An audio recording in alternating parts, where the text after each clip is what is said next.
Hello, my name is Hassan Sorrells, and this is the Leadership Lessons from the Great Books podcast, episode number 75. It's our 75th birthday in chronological order if you're following along or scoring at home, which if you are scoring at home, God bless you. With our book today, the inspiration for movies, plays, short films, and even a deep inspiration for other books within its own genre. This book stands as the opener to our month-long exploration of what science fiction and fantasy literature can teach us about leadership in life. The Hobbit, or There and Back Again, by J.R.R. Tolkien. And we're going to take this book on today with our returning guest co-host from episode number 57, where we covered the tragedy of Othello, and where we talked about all things William Shakespeare, Ryan J. Stout. Say hello, Ryan. Hello, Ryan. Uh, Thank you for having me on, as usual. Fantastic. It is going to be a great day, and we're going to take a little bit of a journey here, and we're going to start off by going to an unexpected party featuring Longbottom Leaf. By the way, I'll have the Longbottom Leaf he's smoking. Chapter 1 from The Hobbit, by J.R.R. Tolkien, An Unexpected Party. In a hole in the ground there lived a hobbit. Not a nasty, dirty, wet hole filled with the ends of worms and an oozy smell, nor yet a dry, bare, sandy hole with nothing in it to sit down on or to eat. It was a hobbit hole, and that means comfort. It had a perfectly round door like a porthole, painted green, with a shiny yellow brass knob in the exact middle. The door opened onto a tube-shaped hall like a tunnel, a very comfortable tunnel without smoke, with paneled walls and floors tiled and carpeted, provided with polished chairs and lots of pegs for hats and coats. The Hobbit was fond of visitors. The tunnel wound on and on, going fairly but not quite straight into the side of the hill.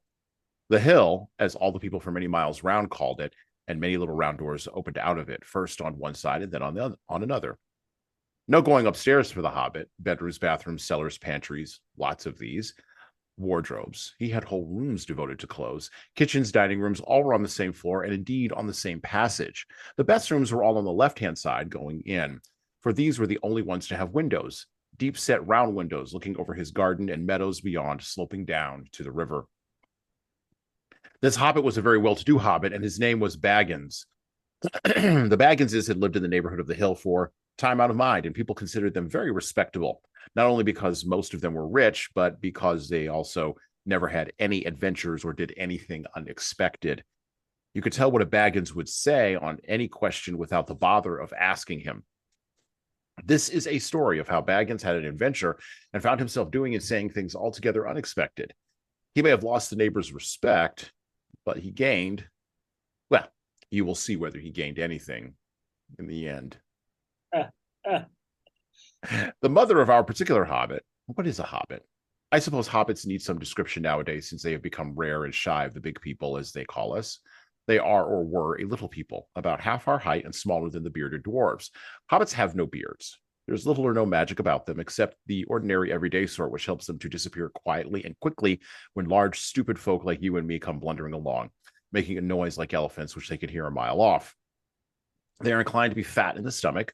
They dress in bright colors, chiefly green and yellow, wear no shoes because their feet grow naturally leathery soles and thick, warm brown hair like the stuff on their heads, which is curly, have long, clever brown fingers, good-natured faces, and laugh deep, fruity laughs, especially after dinner, which they have twice a day when they can get it. Now, you know enough to go on with. As I was saying, the mother of this Hobbit, of Bilbo Baggins, that is, was the fabulous Belladonna Took, one of the three remarkable daughters of the old Took, head of the hobbits who lived across the water, a small river that ran at the foot of the hill. It was often said in other families that long ago one of the Took ancestors must have taken a fairy wife. That was, of course, absurd, but certainly there was still something not entirely Hobbit-like about them, and once in a while members of the Took clan would go and have adventures. They discreetly disappeared, and the family hushed it up, but the fact remained that the Tooks were not as respectable as the Bagginses, although they were undoubtedly richer. Not that Belladonna Took ever had any adventures after she became Mrs. Bungo Baggins. Bungo, that was Bilbo's father, built the most luxurious hobbit hole for her, and partly with her money, that was to be found either under the hill or over the hill or across the water, and there they remained to the end of their days. Still, it is probable that Bilbo, her only son, although he looked and behaved exactly like a second edition of his solid and comfortable father, got something a bit queer in his makeup from the Took side, something that only waited for a chance to come out. The chance never arrived until Bilbo Baggins was grown up, being about 50 years old or so, and living in the beautiful hobbit hole built by his father, which I have just described for you, until he had, in fact, apparently settled down immovably. By some curious chance, one morning long ago in the quiet of the world, when there was less noise and more green, and the hobbits were still numerous and prosperous, and Bilbo Baggins was standing at his door after breakfast, smoking an enormous long wooden pipe that reached nearly down to his woolly toes, neatly brushed, Gandalf came by. Gandalf. If you had heard only a quarter of what I have heard about him, and I've only heard very little of all there is to hear, you would be prepared for any sort of remarkable tale.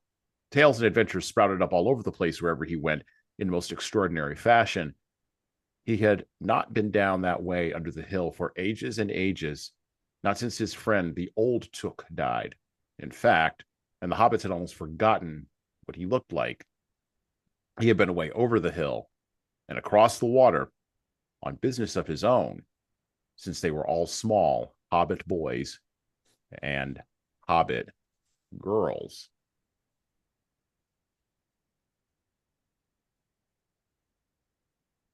John Ronald Reuel Tolkien, born January 1892 and died September 1973, only a couple of days before this recording, was the author of works of fiction that would come to be regarded in time as high fantasy and would serve to stand as the platinum standard of fantasy writing in the 20th century and well into, and I believe will stand for the remainder of the 21st century.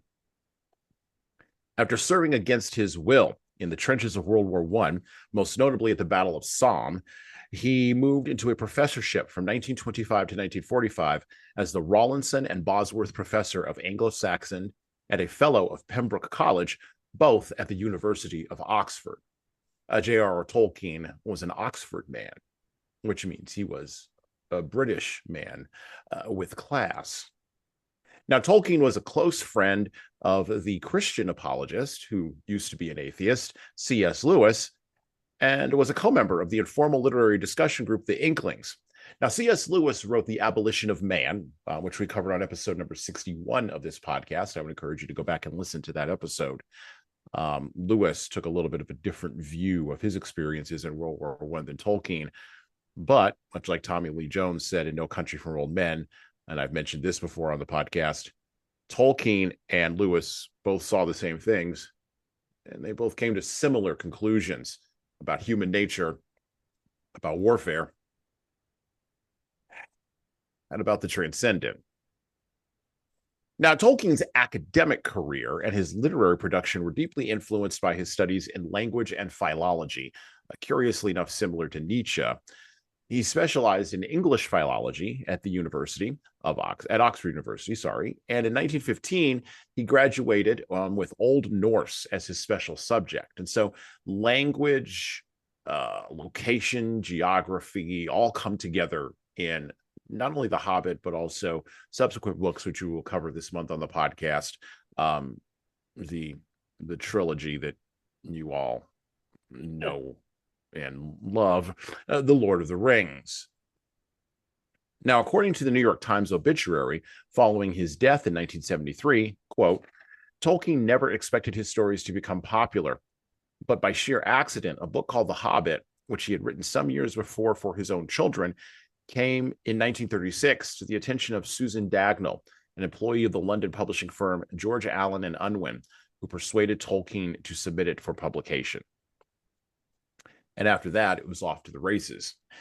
The Hobbit, of course, gave birth to the Lord of the Rings trilogy. It gave birth to the Silmarillion, and it gave birth to the entire thing that has folded out over the course of the 20th century.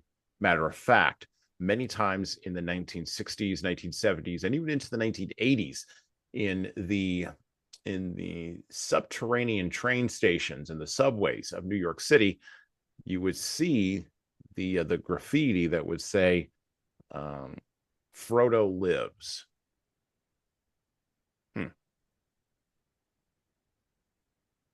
So I can't think of anybody better to talk to about the nature of hobbits, and the nature of heroism, and the nature of getting out on the road than a man who even discussed with us on the road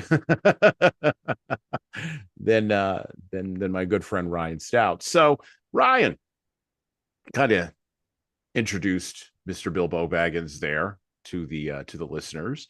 And of course we live, 20 years after Lord of the Rings trilogy films came out from New Line Cinema. Books that, quite frankly, up to that point, I thought were unfilmable. I literally thought they could not be turned into cinema. Or if they were going to be turned into cinema, they would only work as animation, right? Like it couldn't work any other way. And Peter Jackson, of course, proved me wrong, and the country of New Zealand proved me wrong. All right. Well, so I want to ask this question to start. Have we just read too much of Tolkien already? It's amazing. As doing that awesome introduction and that excerpt, kind of a lot of things are popping in, and it's funny. I started to take notes yesterday, and it like turned into an essay, and I was like, I don't know if this is so. It got me looking into the abolition of man.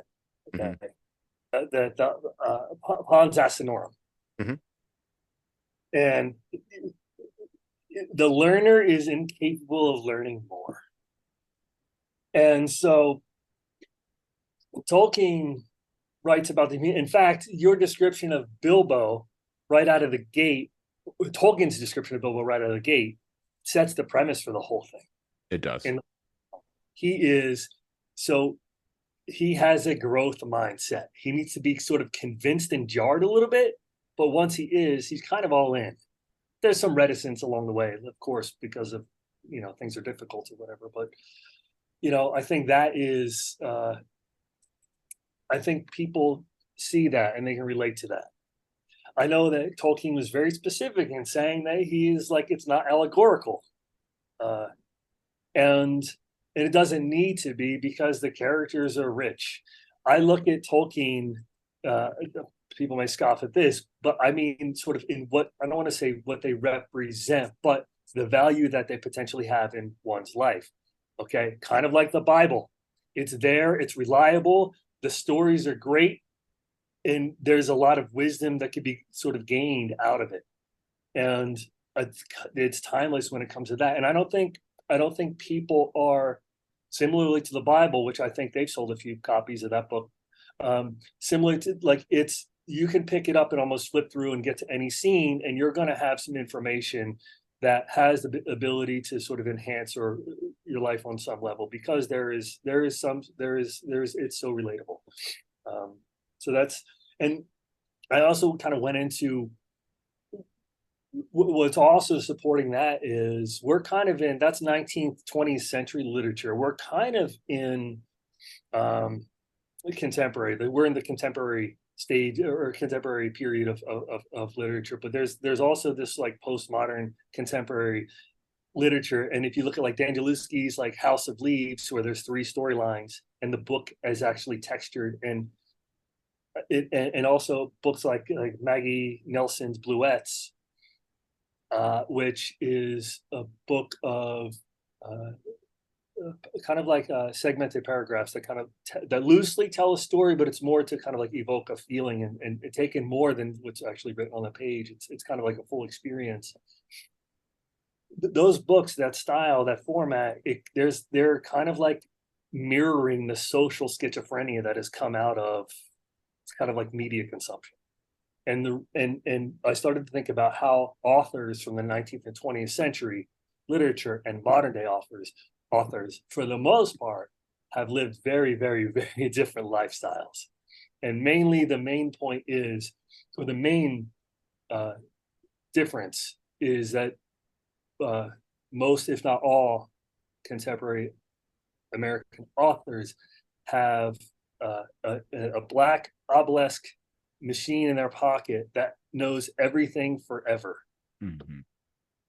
And when you have that kind of like power or access to information, I think and I don't say the social schizophrenia as a disparaging term. I think that's how humans have had to evolve to deal with the amount of information. I think it's if we didn't evolve, if we don't evolve with it, then it will, like, other things will consume us. So I think it's grounding, and I don't think, and I just Tolkien has sold enough books to give one person who lives in America and Europe one book. Over 600 million. So, okay, a couple of things there. So I'm aware of contemporary authors. I wouldn't be doing my job if I weren't, right? But on this podcast, we tend to read authors from the 17th, 18th, 19th, and 20th century. We tend to stay in that sort of range, because I think there's some value in the long slog of the Enlightenment. And I don't necessarily mean from a philosophical perspective, although there is much value to be gained there. I believe that the almost 400-year slog of the Enlightenment has provided treasures that we have not fully mined, because we look at it as passé. We view it as passé because of that rectangular obelisk or that square obelisk in some cases in our pockets. And so when we talk about them living different lives, I absolutely agree. So how do we take, and this is one of the struggles of this podcast, this is one of the massive struggles, how do we take not necessarily just the lessons, because we started with the lessons, because I think there are lessons, and we'll talk about leadership in a minute here. There are lessons that we can take from these books that apply, because human nature fundamentally, I don't believe, shifts regardless of the technology. We're still going to have, you talked about the Bible, we're still going to have greed and lust and murder and talking bad about people. Like, they were doing that back in biblical times. They were doing that in the 17th century. They're doing it right now on my block somewhere, and they're going to be doing it 300 years from now. Like, those things don't change, right? That's the core parts of human nature. The arrogance of our time is because we have that obelisk in our pocket, we think that we've somehow changed human nature. And the tragedy is we haven't. So the struggle of this podcast is to sort of pull those lessons about how to deal with that, how to navigate that, how to even conceptualize it for people who maybe are looking for something more than what they can get from just the internet. The Hobbit speaks to actually all of Tolkien's writing, but specifically The Hobbit speaks to some of that, right? Yeah, I mean,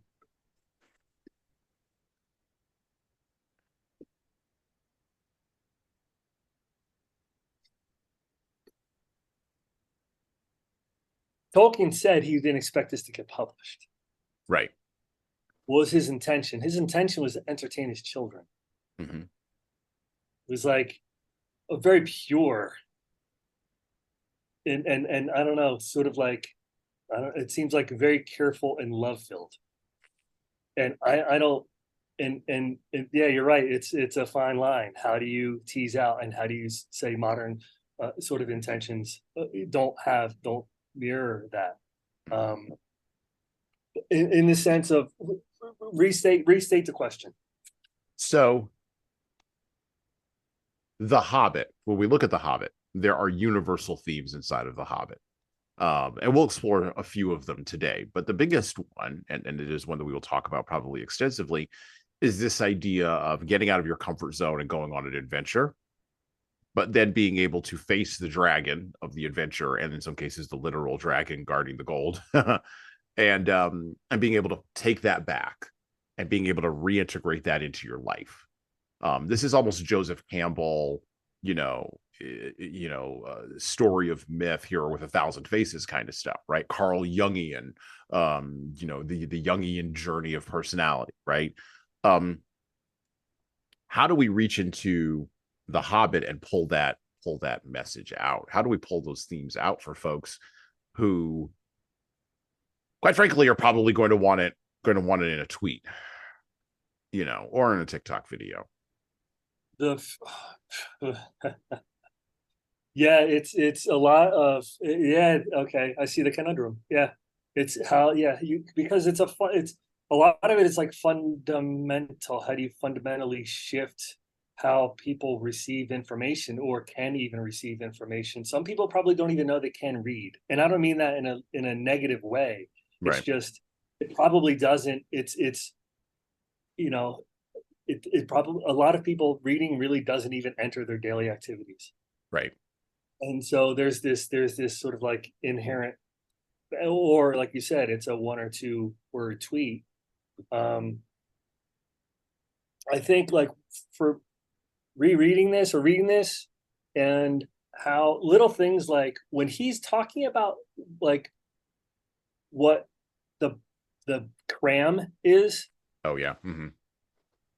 what it's, there are these brief, there's a sentence or two peppered throughout the entire book that make it feel conversational. Mm-hmm. And he even says when I laughed at you, is like he kind of breaks the fourth wall. Mm-hmm.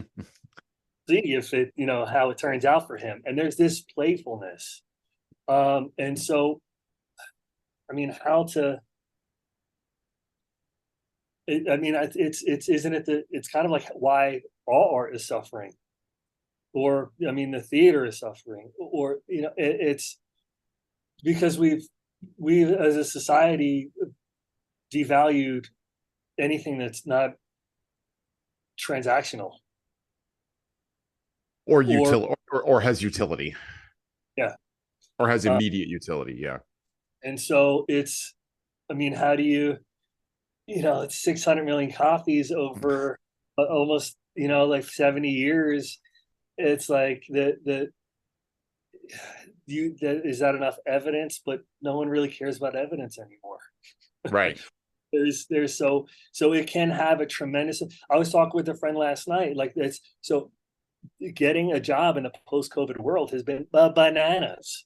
Going Right. into bar, hey, here's my resume, and people were like, yeah, I don't care. It's I'm gonna take I'm gonna hire the hot girl. Mm-hmm. People being like, telling you that, like, I don't care about your accomplishments. I'm gonna hire the hot girl, and you're like, okay, cool. So how do you? What am I gonna have a sit down and comb through tomes of information with this person who just made this decision and said this? You know what I mean? Like it's a Right. psych.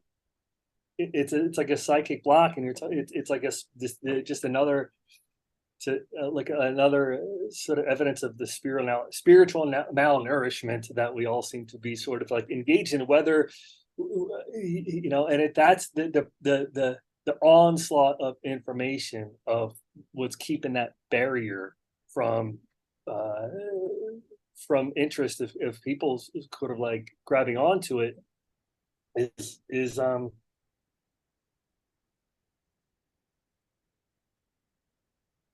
how do you bridge the chasm? Yeah. Well, I'm reminded of a line in The Gunslinger, by Stephen King, um, where the wizard Martin is finally captured, or not captured, but Martin Broadcloth is finally run down by the gunslinger.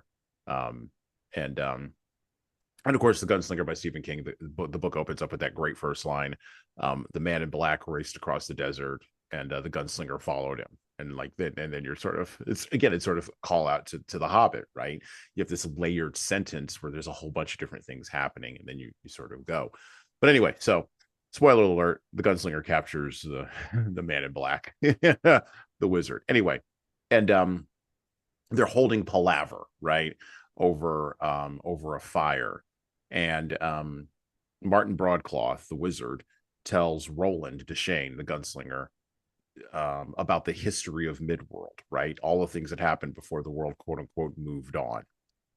And one of the things that he tells Roland, he's not an intellectually smart man, but he is stolid and persistent, which is what you need in order to go to the tower. You need that. You don't need to be particularly intelligent, but you need to be persistent, right? And he gives him information. And he tells him that at one point in time before the world moved on, men were even able to make babies with frozen man sperm and were even able to go to the moon. And that for all of their information, they had very little true knowledge or very little true wisdom. And of course, Roland says that's nonsense. Like babies from frozen man sperm, that's ridiculous. And the point is, and that piece of it right there sticks with me when I think about what you said, and I think it's very cogent, so I keep revisiting it. I think about what you said about, the internet and giving us information and all this, but very little genuine knowledge, much less wisdom. And that's the much larger thing I think that we chase here is why do you capture wisdom? And I think the wisdom is buried in the books, but you have to be stolid like the gunslinger to go through it. And I think we're trying to weed that out of people because I think there are forces in this world that don't want that. But I also think that sort of stubborn, nose to the grindstone persistence, to your point, isn't really valued when I could just go hire the hot girl. There's a guitarist. He actually lived down in the Austin area. His name's okay. I believe he's in a band called Polyphia. Okay. He is an alien on the guitar. And he talks about, like, in interviews, like, how did you develop your technique? And he goes, well, it all started off because I just wanted to flex on the guitar with all the cool stuff I could do. So the problem with that is you don't really learn anything because you're just trying to impress. He said, so I may have been able to do these technically advanced movements, but in application, it didn't really have much because there was no theory to apply the skills. And so he said, once he realized this, he got nervous because he's like, I have a ton of work to do. I have to backfill all of this information because I know it's not going to be given to me. And I feel like it is that you're because of the immediacy and because things, the idea of working for something it has become a more foreign, I don't know, concept, or especially in like application. I mean, I think that's what why job markets are so volatile right now. It's like people are like, yeah, I work with a job, and you get there and you're like, and it's not what, there was a breakdown the entire time. So I think that COVID, I'm sorry, the unnamed virus of unknown origin, that came from nowhere and did nothing. I think that entire situation that we wound up in exacerbated some things that were already lying underneath the surface of American society and society in the West overall. But I do fundamentally believe that a literature / philosophy / leadership / management podcast can actually help save Western civilization. I do believe that. I do. Here's the crazy thing, man. And I've always loved like you're the path you're on and that you've taken to get there. It's been fantastic and like awesome to watch. And I am experiencing like the breakdown in communication and what it actually means to be a leader on a daily basis. And it's a grind, man. It's a grind because there is this sort of like commitment to excellence and also a truth on some level. Mm-hmm. So if no one is playing in that field, everyone sort of like has like Jordan Peterson talks about, the investment and outcome. Mm-hmm. It's like, if I do X, Y will happen. And so if anything is, so it's a zero sum game, because you're jockeying for position. Yeah. And anyone and everyone run over anyone and everyone to get to the next thing. Yeah. Let's move forward a bit. A lot of different things happen. We're going to move forward a little bit. We're going to jump around here in The Hobbit. I would encourage you to pick up a copy of it, pick up your copy of it from your local bookstore. Add to that 600 million sold. It will be worth your time. Read it with your kids, by the way, particularly if your kids don't like reading. Just read a couple of pages at a time. It'll take you a year to read through the book. They'll go on an adventure. It'll be amazing.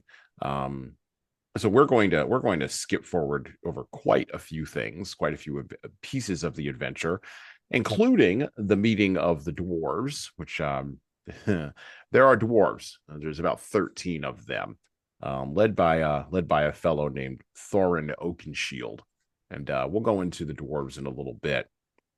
But I want to talk about what the dwarves are pursuing, because there's a link here between what Ryan has talked about in the acquisition of knowledge, and what I've mentioned also as well, but in the acquisition of knowledge without really having to earn it. And it's in this pursuit of gold, or in some cases, to paraphrase from The Good, the Bad, and the Ugly, the ecstasy of gold, which, by the way, my 6-year-old son loves that song, by the way. Chapter 12. So we're going to go to chapter 12. Inside information. And we're going to pick up with we're going to pick up with some things happening to Bilbo here. For a long time, the dwarves stood in the dark before the door and debated, until at last Thorin spoke. Now is the time for our esteemed Mr. Baggins, who has proved himself a good companion on our long road, and a hobbit full of courage and resource far exceeding his size, and if I may say so, possessed of good luck far exceeding the usual allowance. Now is the time for him to perform the service for which he was included in our company. Now is the time for him to earn his reward. You are familiar with Thorin's style on important occasions, so I will not give you any more of it, though he went on a good deal longer than this. It certainly was an important occasion, but Bilbo felt impatient. By now he was quite familiar with Thorin too, and he knew what he was driving at. If you mean you think it is my job to go into the secret passage first, O Thorin, Thrain's son, Oakenshield, may your beard grow ever longer, he said crossly. Say so at once and have done. I might refuse. I've got you out of 2 messes already, which are hardly in the original bargain, so that I am, I think, already owed some reward. But third time pays for all, as my father used to say, and somehow I don't think I shall refuse. Perhaps I have begun to trust my luck more than I used to in the old days. He meant last spring before he left his own house, but it seems centuries ago. But anyway, I think I will go and have a peep at once and get it over. Now, who's coming with me? He did not expect a chorus of volunteers, so he was not disappointed. Philly and Killy looked uncomfortable and stood on one leg, but the others made no pretense of offering, except old Balin, the lookout man, who was rather fond of the Hobbit. He said he would come inside at least, and perhaps a bit of the way too, really to call for help if necessary. The most that can be said for the dwarves is this. They intended to pay Bilbo really handsomely for his services. They had brought him to do a nasty job for them, and they did not mind the poor little fellow doing it if he would.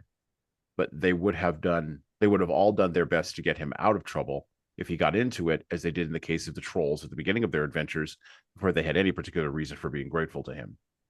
There it is. Dwarves are not heroes, but calculating folk with a great idea of the value of money. Some are tricky and treacherous and pretty bad lots. Some are not, but are decent enough people like Thorin and company, if you don't expect too much. The stars were coming out behind him in a pale sky barred with black when the Hobbit crept through the enchanted door and stole into the mountain. It was far easier going than he expected. This was no goblin entrance or rough wood elves' cave.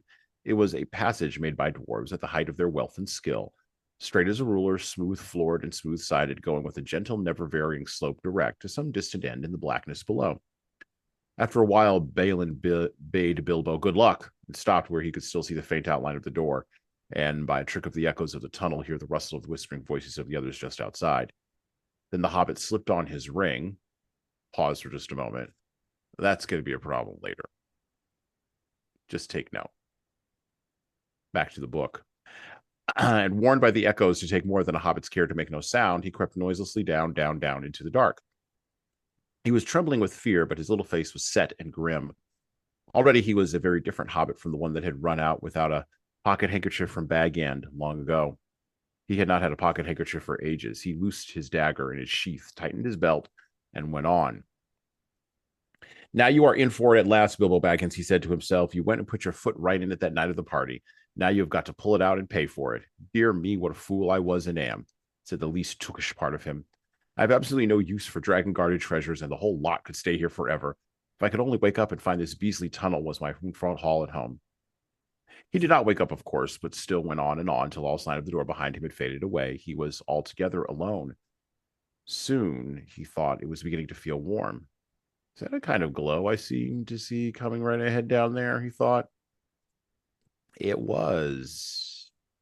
As he went forward, it grew and grew till there was no doubt about it. It was a red light, steadily getting redder and redder. Also, it was now undoubtedly hot in the tunnel.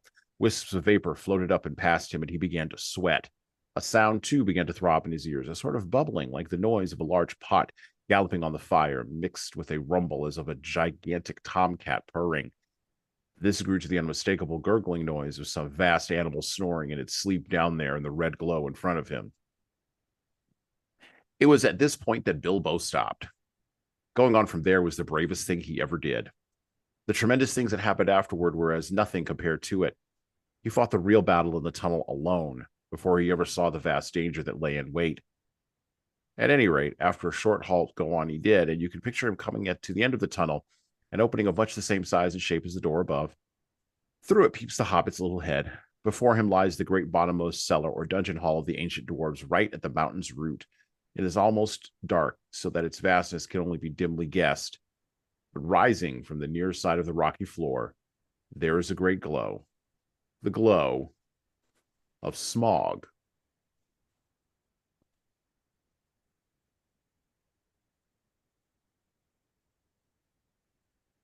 So we're going to talk extensively about dragons today. And I'll leave Smaug there, snoring atop his heap of gold for just a moment while I bring this up. So in the first 12 chapters of The Hobbit, you get a sense, because it's world building that Tolkien is really interested in, of the motivations of dwarves, elves, hobbits, and wizards. Now, let's sort of break these down a little bit for those of you who are uninitiated or who watched the overextended Peter Jackson films. By the way, Guillermo del Toro should have directed The Hobbit. It should have been a two-parter, and that would have been it. But New Line Cinema, much like Smaug, was greedy for gold. Kind of a problem. Extended those two.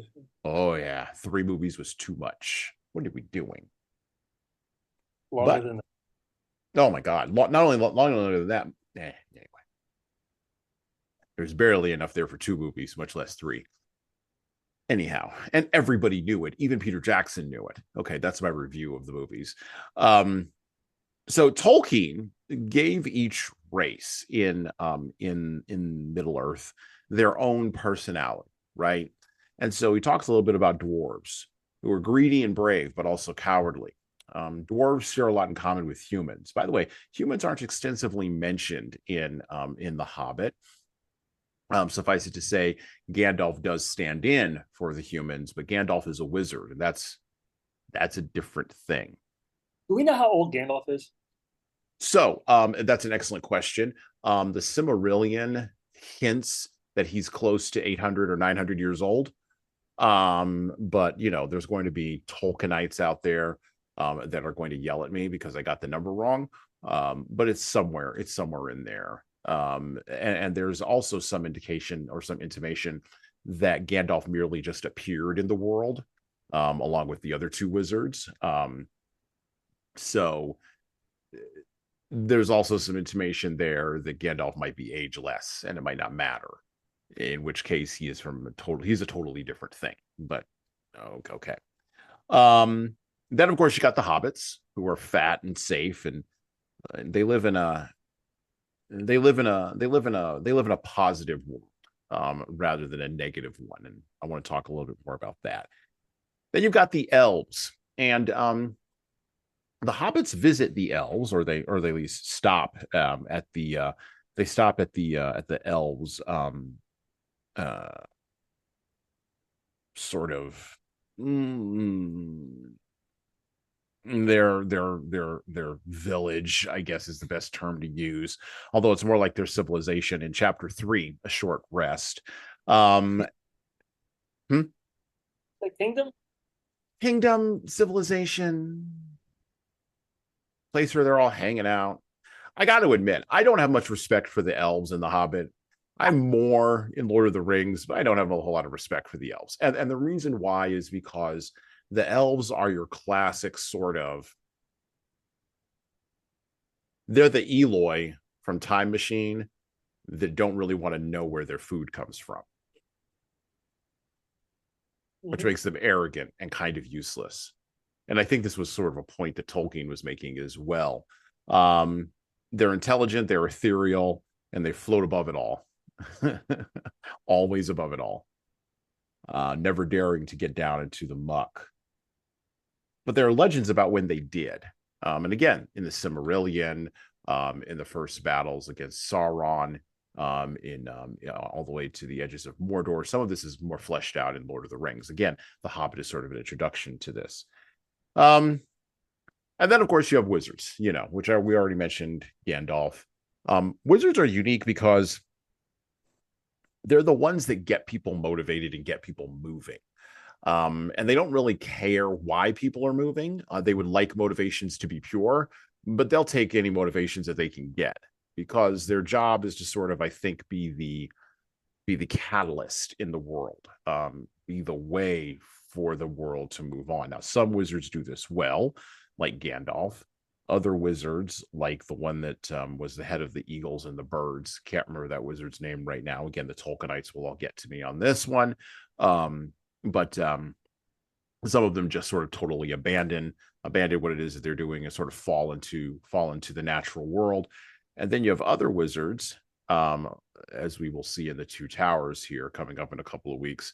You have other wizards who throw in their lot with evil forces that they probably shouldn't throw in with. By the way, wizards always show up when the apocalypse is on the way, or when Armageddon is about to occur. And here's the thing: Armageddon is always on the horizon, in ways both large and small. But in The Hobbit, everyone's after the gold. Everyone's after the treasure. That's why I opened with this Statio d'Oro, right? It's this idea that gold is going to be the driver, and the dwarves really only care about wealth. They dig deeply and greedily, and their talents and skills are all oriented towards protecting their wealth and putting it in caves, sort of like the Benedictine option with some Christians. And so my question, to sort of get us started on this intellectual jog, Ryan, how can leaders avoid being seduced by wealth?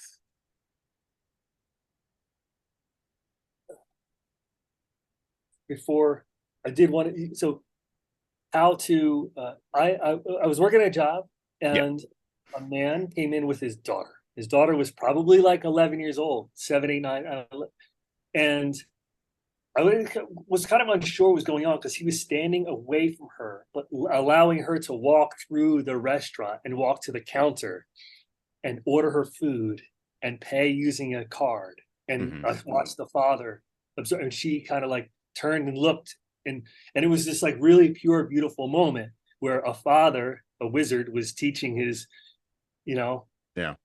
hobbit, like, yeah, you can he's like that. Yeah, you can do it.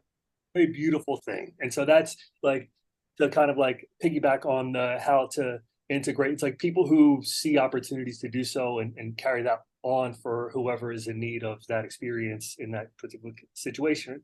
His daughter, is I think a wonderful continuation of how to get people sort of engaged in the 3D actual world and continuation. But how to avoid being seduced by wealth is a lot of, I think, education and let's see here. I have outline in detail all forms of wealth, not in financial or acquisitional form, and the inherent interconnectivity of all system.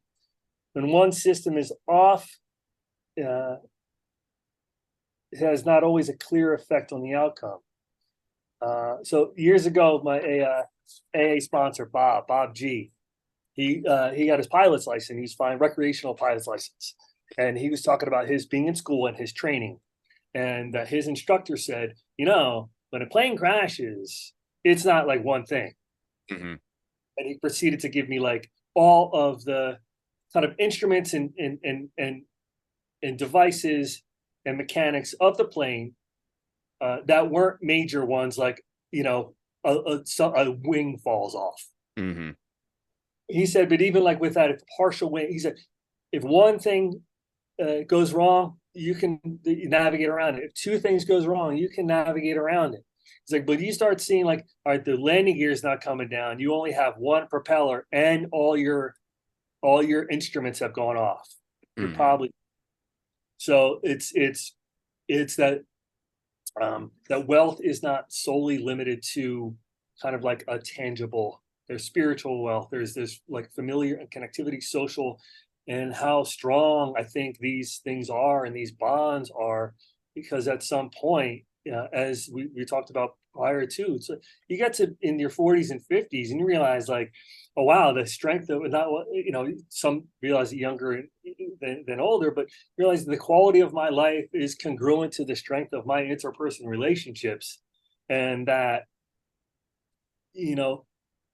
paying attention to those things that I may have not have thought were that important because they weren't the cool thing or the sexy thing or the hip thing or any of those things has incredible value, immeasurable value, just because of how much small things, when compiled and sort of working towards that, like a balanced life, those things have great value. And it's like this, the sum of the parts are way greater than the individual ingredients. And I think wealth and the misunderstanding of wealth, just as a kind of a state or a concept, is like a lot of things. There's misunderstanding of that.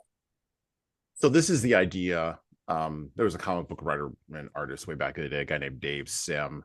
Wrote a great comic book called Cerebus the Aardvark. You should go pick it up. The first independent comic that had a beginning, a middle, and an end.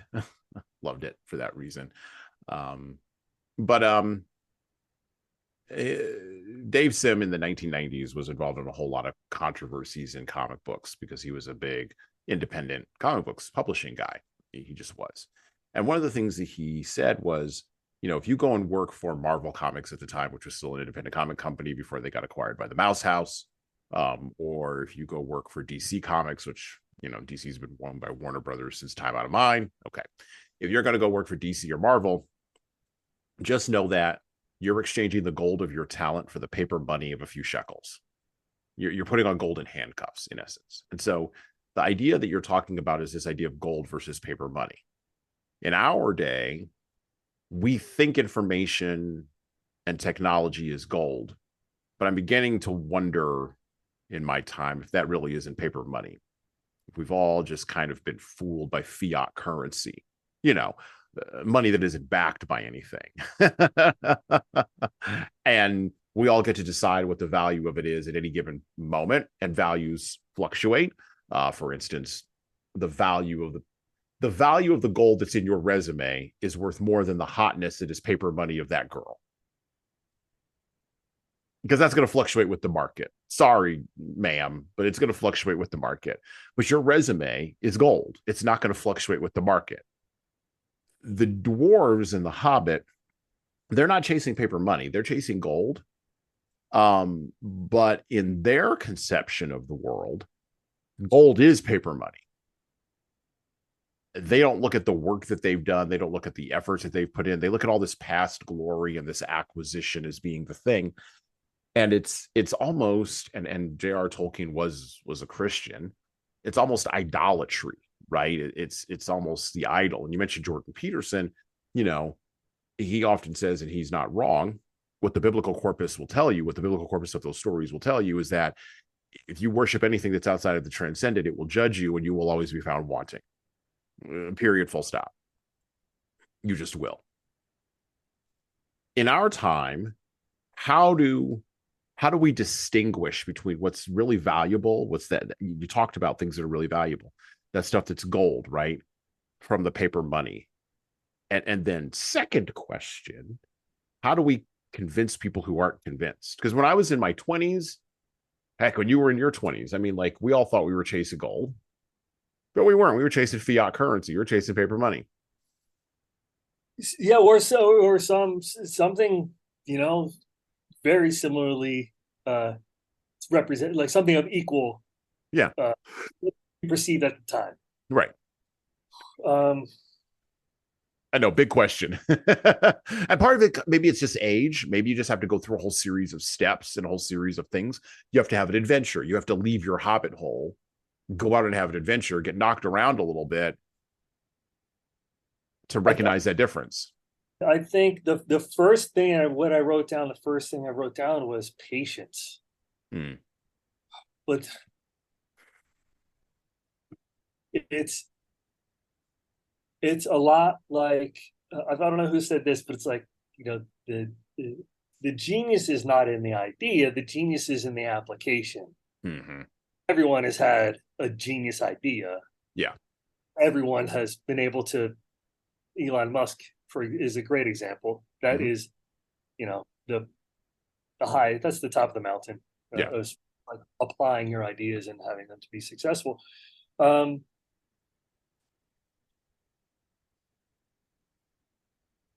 How do you know, how in this world does one not be affected by the precedent that is set as far as how the kind of like society has outlined that you kind of like should be? It's this really weird,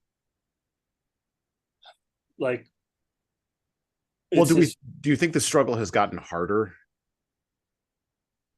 Or maybe the hardness has moved into a different spot. Maybe it was always hard. I think there are a lot of, I think it is easier to acquire money and sustain oneself and live autonomously. And the resources have, even compared to 20 years ago, have kind of like exploded across the country just because of like that slave labor thing. It's like everything is, you know, when I was in Portland, this is 10 years ago, when I was in Portland, I was leaving a restaurant. I saw a couple homeless kids and they're like, hey, do you have any money? And I could see they were kind of on the street. And I was like, no, but you can have my leftover food. And they were like, no, we need to pay our cell phone bill. And it was like, what? You're panhandling for cell phone money? Like, do you know what I mean? Like, when you get to that disconnect, or right. Is that a problem? And so, like as all this, as society is unfolding, and it's just become kind of more confusing because the technology is advancing. The brain, technologies like this, the brain's like this. So it's right. It's like pulling away in the process of information. So, as somebody who is like out there trying to like make it and do it, and then you continuously see sort of like or experience things like this, and it's like I am like working my hind off. And it's a kind of persistent struggle. And then so it's, how do you not compare? It's like it's in our face. And I don't know, shutting down social media, limiting your social media exposure, give yourself an hour a day. There's all kinds of, like, if you look at it like, if you want to look at it as addiction, or if you want to look at it as working out or exercising particular muscles. I started working at this hemp shop, and like I learned about CBD, and how the person described it is like, well, don't think of like you're going to take CBD and you're going to feel a particular way. Like CBD, and if you're having stomach aches, bowel issues, body, fibromyalgia, inflammation. It's going to start taking things away. And so I think somewhere along the way, a lot of, people have confused, have mistaken, I don't, for a better term, but like the darkness for the light. And so I don't think those things are really measure out to like an accuracy or an accurate portrayal of actually what's occurring. So it's Eric Eric Weinstein talks about, and once you get to like the tertiary level of like convolution, your ability to process the information, determine reality becomes increasingly more difficult because you are 3 parts removed away from the actual event. And I mean, I actually haven't seen Inception, but from what I understand, Inception is kind of like, that's the deal. So and you know how hard it is to sort of follow that. So what like, as someone who is so if you're the person to not be so be an example. I mean, Well, I think you hit on something also with patience, right? So years ago, Simon Sinek made this point. You can have anything you want right now, just ordering it up without consequence, right? So you can have food. If you want to order food, you can get it on DoorDash. If you want movies, you can get them on Amazon, you can get them on Netflix. I mean, my kids and I watched Super Mario Brothers movie the other day, right? Like my 6-year-old loved that, right? And I ordered it and boom, there it was, right? If you want to have a book, right, you get it next day delivery. You don't have to wait. Like if I wanted to order, I didn't do this, but if I wanted to order The Hobbit, I could have it within 24 hours, right? Not a problem. So there's this gap between even in more intimate relationships, right? Or intimate relations. If I go on Tinder, which I wouldn't, but I've heard rumors that, I swipe left, I swipe right, someone shows up to my house, boom, like I'm a stud. I don't have to like work through the whole like asking somebody something and then having them reject me, and then I'm going to deal with the rejection. I have to do that 30, 40, 50 times. I don't have to work that muscle because like, boom. Now, I do know that there's a moving past these dating apps because that's warped all kinds of different interpersonal relationships. I'm not even going to get into all that, but our technology hasn't really served our biology, and biology will out at the end of the day. It just will. Okay. So we have all these technologies, and you mentioned this several times, that can give us immediacy, right? That can close the gap between our desires and our wants and the material filling of those, with the exception of life satisfaction and meaning. All right, no app for that. Those are slow, painful, patience-driven processes, and we've confused our materialistic needs for meaning. And I don't know how we return back to a time when those two things were definitively separate and we knew the differences between those two things. And maybe we don't return back to it. Maybe it's a moving forward where those materialistic things are less emphasized and more of the things that Tolkien or Lewis, right, would engage around, or Shakespeare or whoever, which were more of the spiritual and emotional things, take more precedent. Now that sounds woogie and like Age of Aquarius, and I'm not that guy. I think there's very hard-headed, practical ways you can do that. But I think it's a really hard sell. And it's interesting that you opened up with this idea that, the genius is in the application, not the idea. The application is where the growth is. The application is where the patience is. And there's very few people who apparently, at least what I'm seeing, very few people who want to do the application. They just want the idea. It's like lottery winners are probably way more susceptible to kind of like going broke than somebody who grew up in a single a lower class house with a Right. single parent and worked their hind parts off Right. to get everything that is, and so when you understand the cost Mm-hmm. and what it took to get there, it's, you know, you hold on for dear life. And But if we don't understand the cost, so this is my concern. If we don't understand the cost, if too many of us don't understand the cost, then, and Tolkien did all of his writing coming out of World War One, and we kind of underestimate the power of that war, like how much that war shaped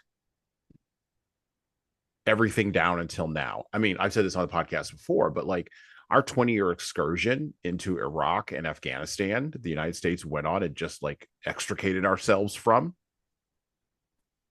that was all cleanup from the Ottoman Empire.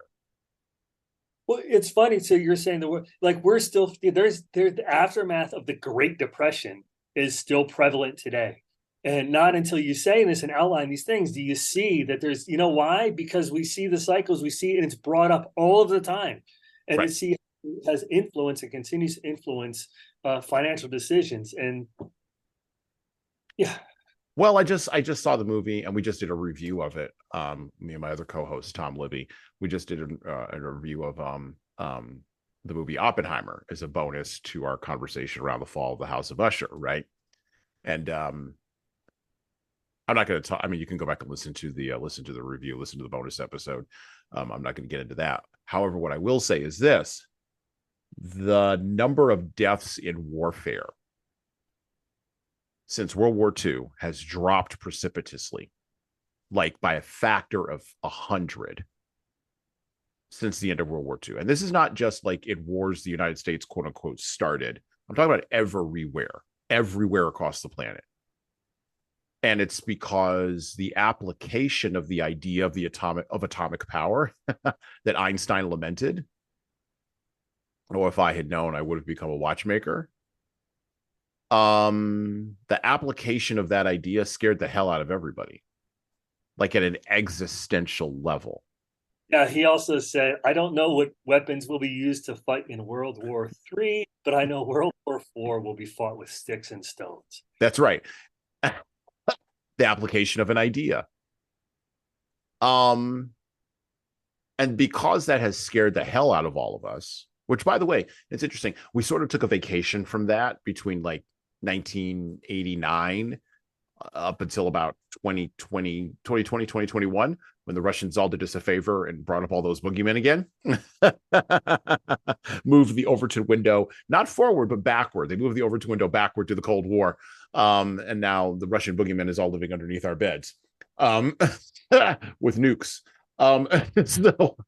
So like, we now, but we don't have the tools right now to deal with that existential dread. I mean, we barely had the tools during the time when the Cold War was going on for that 70-year long, as Ronald Reagan would have put it, twilight struggle.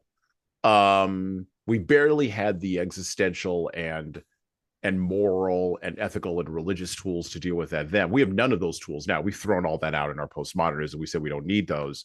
And now all we have is just the fear. And my concern is that, in this sort of long rambling thought, is that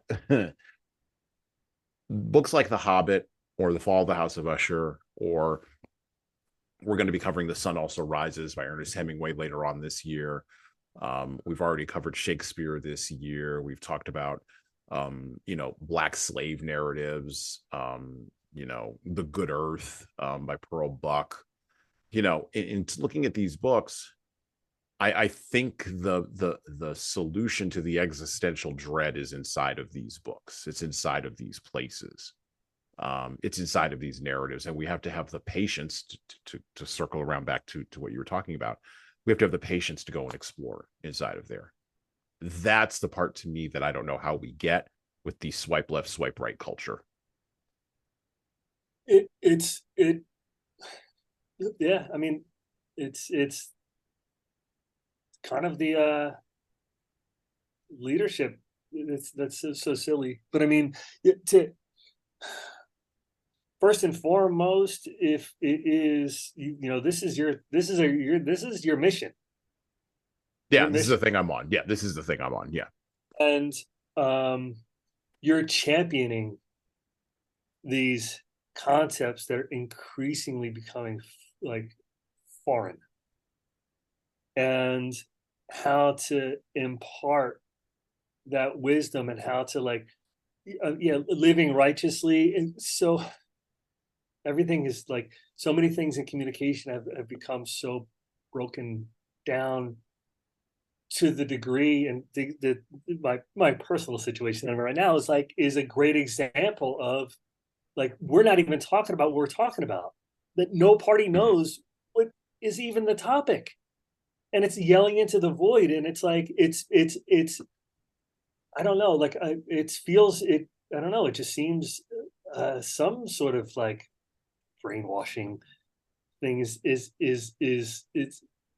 Well, maybe it's the breakdown of mass communication. And we'll go back to the book here in just a second. Maybe it's the breakdown of mass communication, because I think there's something to be said for everybody gathering around the television with only 3 channels as a family, or like my mom grew up, where there was only one TV on the block.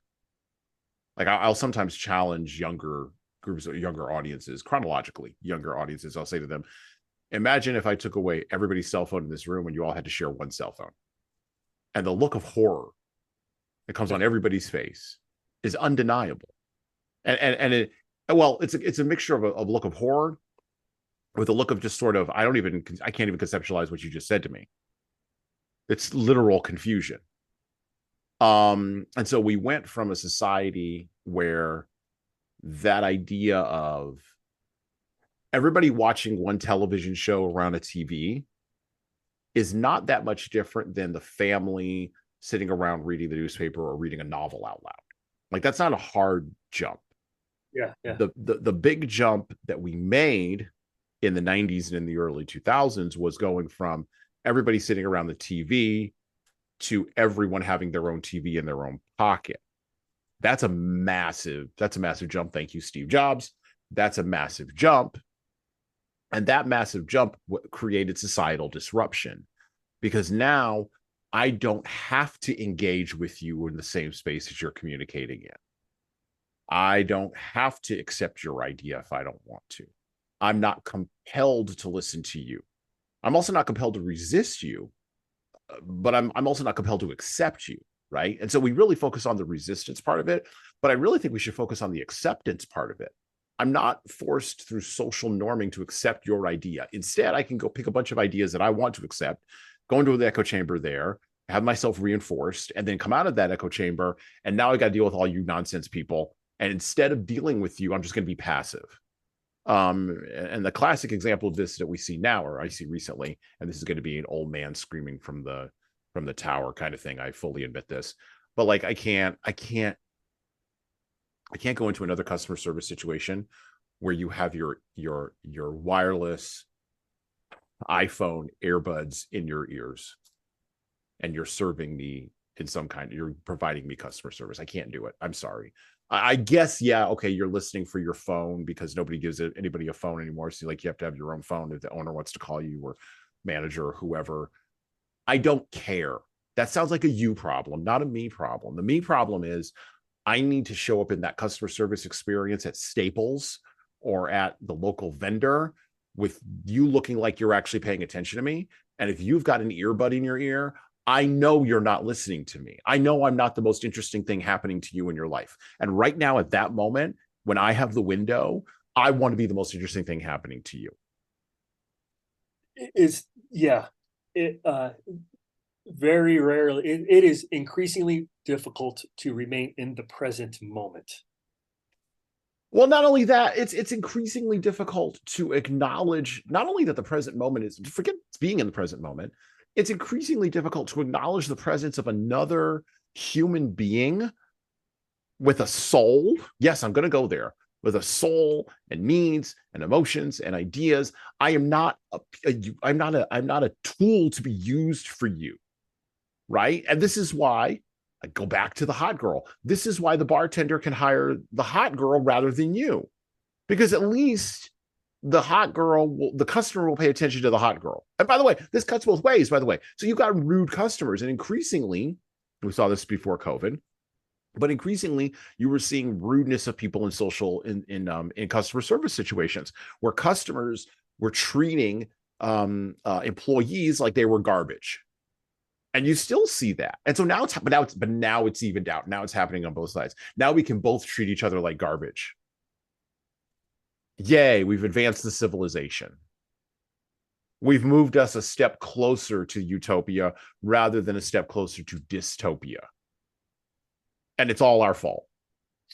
And I'll admit it, I'm sometimes terrible with customer service people, but I'm more inclined to be terrible with them if they have an earbud in their ear. I have to, man. If similarly been doing customer service the whole life, you know what I mean, and yep. You know, we're pretty kind people. The other day, I was unnecessarily rude to the lady at where I pay my rent. The lady working and I'm gonna go and I have to go make amends to her and apologize because it was like something happened in my life that I couldn't deal with. It very rarely happens, but it affected that particular moment. I unnecessarily treated a person unkindly, or not even unkindly, just terse and coarse, and it was uncalled for. Which made me think of like, because we were talking about like that fundamental absence or the fundamental difference in like how to like educate your brain at some point, and that's why it's such a big, because at some point it becomes like, oh, is this just propaganda? Right. Okay, this is how you talk to people. You know, can you imagine PSAs coming out all over the place? Like, this is how you engage. You know what I mean? Like, it's like we've aged backward and become like children again because we've lost like the just decent the manners. Like and yeah. Yes. Well, it's I can't remember what episode of the podcast it was, but we talked about, and I can't remember what book it was. It'll come to me in a minute. But we talked about the importance of politeness. It's sort of how, even if I disagree with you, I still need to be polite. Now, these days, we chalk that up, or we say, that such an attitude or a posture is a sign of white supremacy and should be thrown over. But I pull up short on that. I say being polite is white supremacy. Really? Really? So simple things as politeness have become politicized and noted as a demarcation of hating another race is completely bananas. It not only is it bananas, you talked about coarseness, or as my grandmother would use a word, uncouthness. It is a sign of a lack of couth. Now, I don't know what couth is, but I know you don't have it if you're treating people terribly. I also know that a society cannot long survive, not a civilization. Civilization will be fine, but a society cannot survive very long if interpersonal relationships at the furthest edges, like in a customer service situation, are driven by uncouthness and terseness and being impolite. And I know social media has made it seem like we're all in communities together, but you talk about propaganda, that's propaganda in and of itself. That's propaganda, by the way, pushed by Facebook. It's propaganda pushed by LinkedIn. It's propaganda pushed by Instagram. It's or Meta, or whatever the hell they're calling themselves. It's propaganda pushed by YouTube. You're not connected to those people. I've often said, like, I don't really care what, hotgirl65 at yahoo.com has to say about my podcast. Like, I'm glad that person has an opinion, maybe, but like, I don't.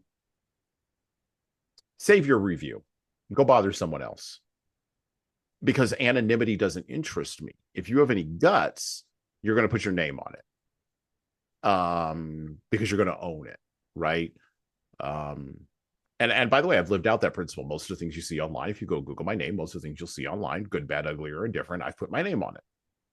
I've said this before on this podcast. The vast majority of my tweets are probably objectionable to somebody, and they're all defensible, and I will apologize for none of them. And if you want to cancel me off of Twitter or X or whatever, okay, that's fine. I don't really care. I'm not high enough up on the ladder for you to pay attention to anyway.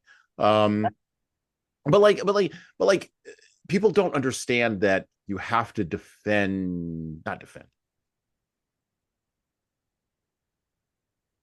Being polite is part of the lubrication of society.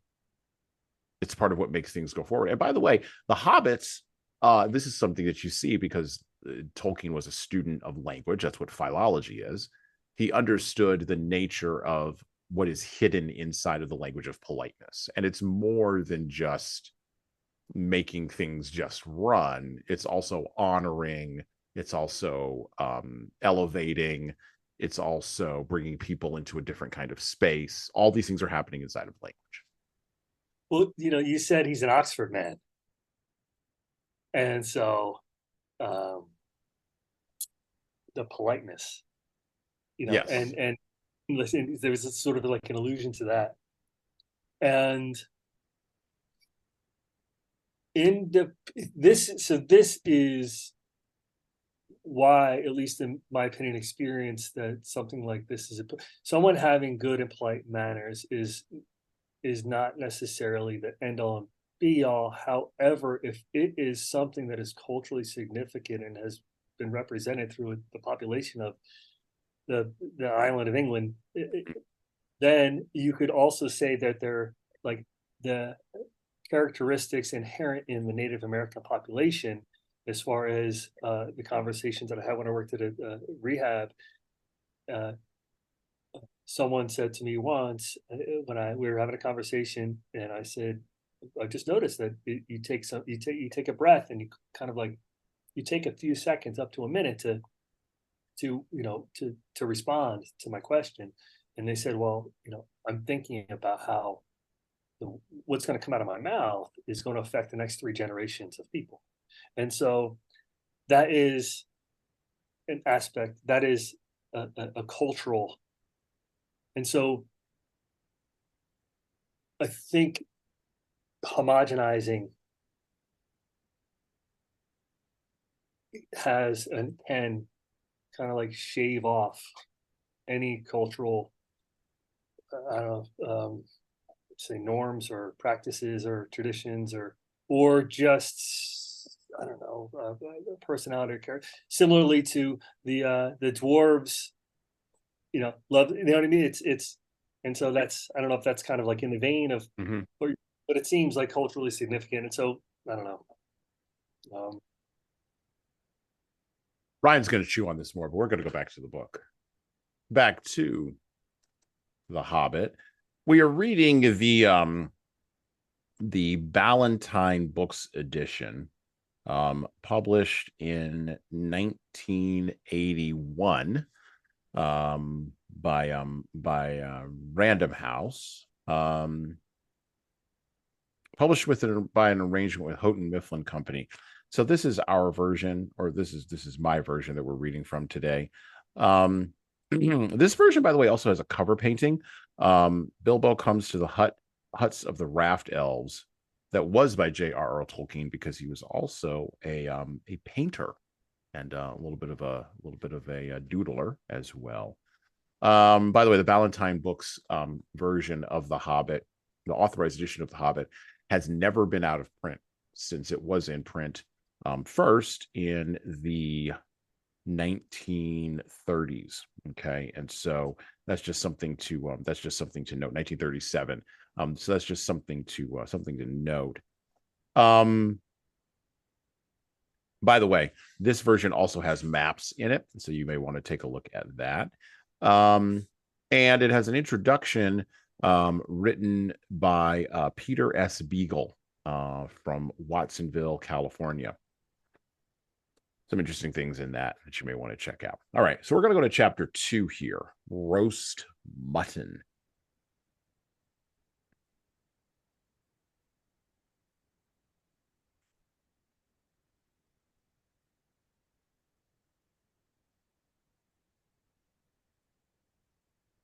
This takes place just after um, Bilbo goes to sleep and gets up in the morning after all of the dwarves basically eat him out of house and home, and he's a little resentful. So we're kind of going back in time a little bit, way before the dragon and a whole bunch of other things. So Gandalf asks him this question. My dear fellow, said he, and this is Gandalf, whenever are you going to come? What about an early start? And here you are having breakfast, or whatever you call it, at 10:30. They left you the message because they could not wait. What message? Said poor Mr. Baggins, all in a fluster. Great elephant, said Gandalf. You are not at all yourself this morning. You have never dusted the mantelpiece. What's that got to do with it? I've had enough to do with washing up for 14. If you had dusted the mantelpiece, you would have found this just under the clock, said Gandalf, handing Bilbo a note, written, of course, on his own notepaper. This is what he read. Thorin and Company to burglar Bilbo. Greeting. For your hospitality, our sincerest thanks, and for your offer of professional assistance, our grateful acceptance. Terms. Cash on delivery, up to and not exceeding 1/14 of total profits, if any. All traveling expenses guaranteed in any event.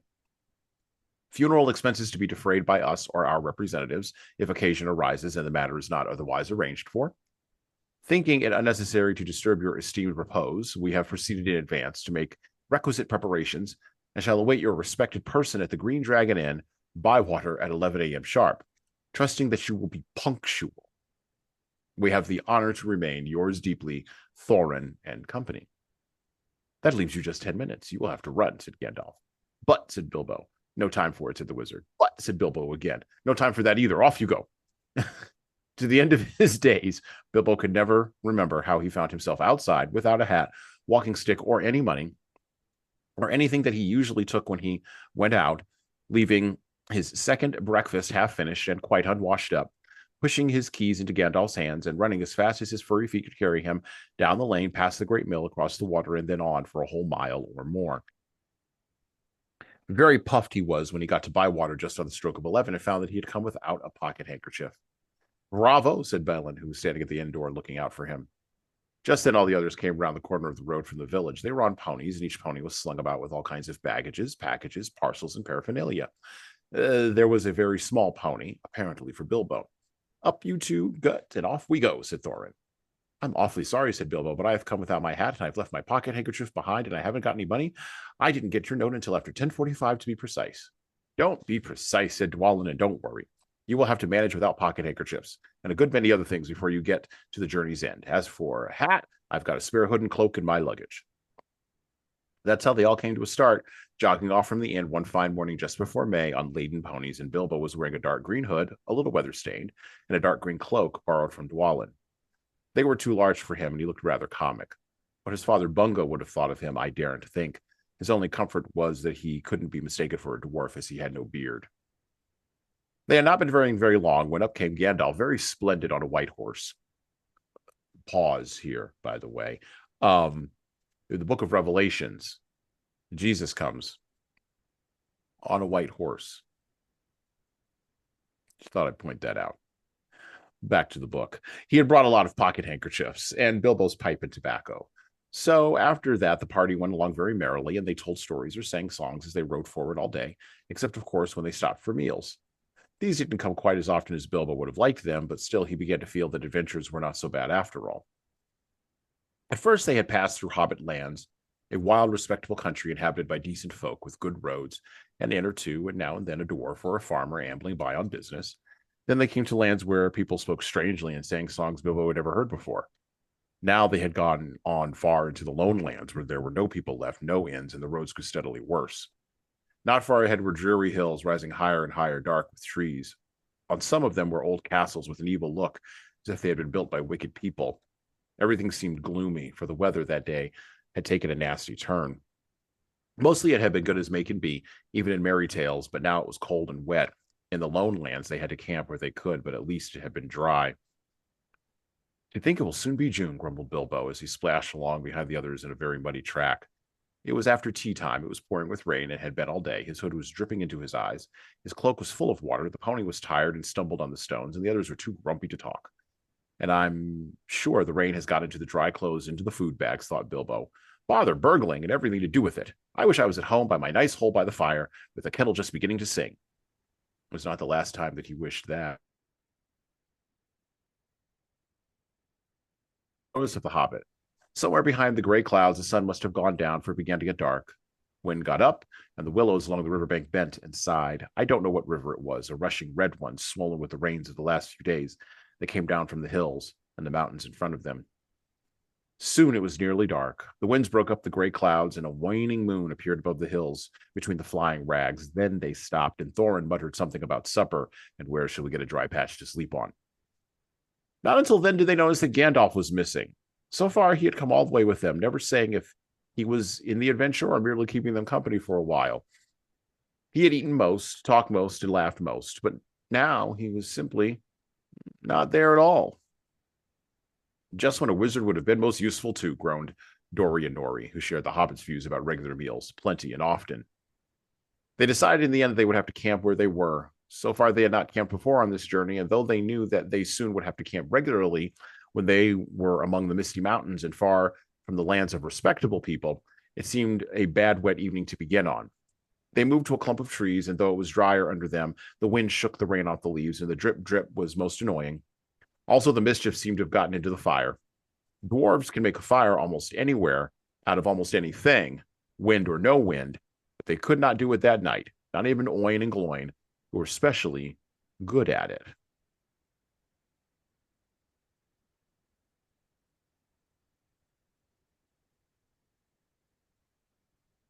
It is a dangerous thing to leave your house and go out on the road, Mr. Baggins. It's a dangerous thing to be hustled and bustled and pushed out. However, there are some things maybe we can take from Bilbo being shoved out the door. The first thing is a word of warning. So, when a wizard comes knocking, unless you want an adventure, don't go answering. Now, if the wizard picks you, particularly a wizard on a white horse,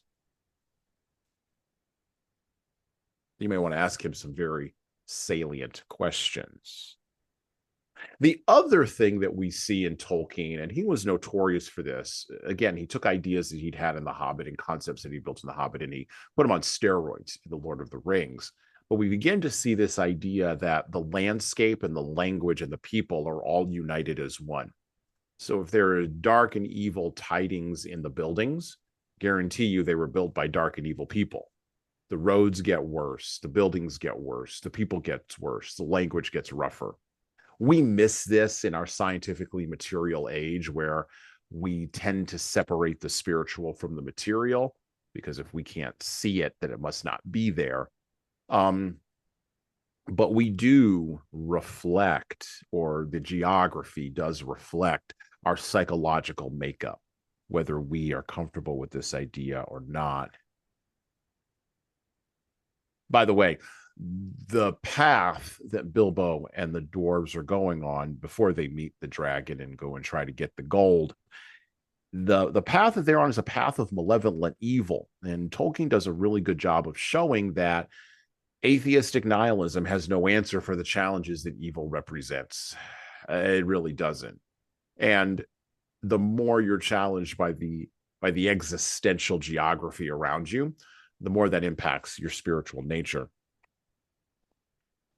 There's another theme that you see here that Tolkien begins to really push on in this chapter, and it's the idea that you got to leave your hidey hole, because salvation is individual and not collective. Now, he's really going to lean into this with Frodo, Bilbo's nephew, but the point is that when you go out your door, you're chasing salvation. You're chasing redemption. You're chasing something there, and you're the one that has to do it. Your mom can't do it for you. Your dad can't do it for you. Your family can't do it for you. At a certain point, you have to go out on the road on your own. And that road will be a path through chaos, despair, and danger. And you're going to need a guide. You're going to need a wizard. You're going to need a Gandalf. So, Ryan, how can leaders who are tasked with being Gandalf, How can they address the complexities of the journey of life? A journey that is sometimes has chaos, despair, and danger on it, but also has good times. And sometimes it's like war, where nothing happens for very, very long stretches, and boredom and ennui can sometimes set in. How do leaders guide their followers down these roads? It's funny, and I'm not a social media person, but the first thing that popped into my mind um, was tempering your output. Mm-hmm. I went to a Banksy exhibit, a couple months ago, and one of the quotes that he had stenciled, it's part of it. The exhibit was, "Be sure to take breaks so you don't quit," and that is a beautiful comment on the immediacy issue that we're having as far as like that engagement. Saying. Mm-hmm. And Gandalf is kind of embodies I'm the kind of the person who's leading this because I'm 800 years old. I've been there, done that. I'll help you guys out. It's tempered, it's paced, it's understanding your crowd, knowing your audience, understanding the environment, and being of service to the mission. And I think that is, so we become of service to the fame, the glory, the money. We become of service, all these other things we talked about, or I mentioned as far as like the wealth. Wealth has all different faces, and I don't think we're necessarily. I think this is that pons asinorum is like, I think we say wealth, and in our minds, more often than not, it equates to like balance. Mm-hmm. And I don't like. I think that's what like we think, or what the goal is, or the intention is. If I have this, then I will be that. And I think balance is probably the thing that we're conflating with wealth. And it's like we probably want, a stable, tempered, even keel, healthy, spiritually on some level, sound life, but it's masked as this other thing. I liked what Tolkien does with this is the human nature. Back to be punctual, and then the very next it says, don't get. He says, no need to get hung up on details. Right. It's, a lot of the complex learning how to fight. That's where that like take a break so you don't quit. That's what that kind of translates to me in all my relationships. Like the reason for the most part they've all ended because the person who I was engaged in some sort of argument with, neither of us had the skill. I'll keep it on myself. I did not have the skill or the ability, the want, the know-how, the desire, or whatever combination of all those things to learn how to navigate whatever the issue was at the time. And that is it's a major, a downfall of mine. It can be a little murky, and it affects me in a particular way. But and even so, also what Tolkien does is the time of distress. He takes a moment, much like the Cram, and he says, the beautiful sky and the moon, like it's in the middle of this tumultuous thing where this character is conflicted with being outside of the most comfortable environment ever, his Hobbit hut, and out into the world and coming to terms with all of these things that are happening simultaneously, converging once, and to not go mad. He says, look at that, the beautiful, and whether that's what it's in there, and also talked about the environment and how, there's like kind of like Eastern versus Western philosophies where you are your environment versus creating your environment. Now, I may have talked about this before because it's so powerful. Sam Quinones, writer, a journalist, wrote a book called, I think, Dreamland or Return to Dreamland or something like that. And it takes place in Ohio, and it's about the black tar heroin trade that was really prevalent in the early 2000s, really 2000s.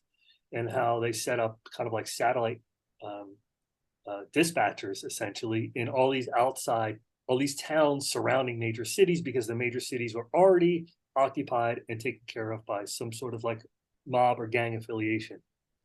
And so he talks about Jalisco. Jalisco is a city or a state in Mexico, and Jalisco, that's where the black tar heroin basically comes from. Is Jalisco. Everyone in Jalisco works towards the black tar heroin trade. He said, the town that's next door, everyone there, he's like, it's really common with these towns in Mexico where everyone in town does the same thing. He said the neighboring town, they're all like general contractors. The neighboring town from that is everyone. There was just prostitutes and brothels, and so it's just it's evidenced in modern day. So it's not just Tolkien being playful with mythology. I mean, there's evidential.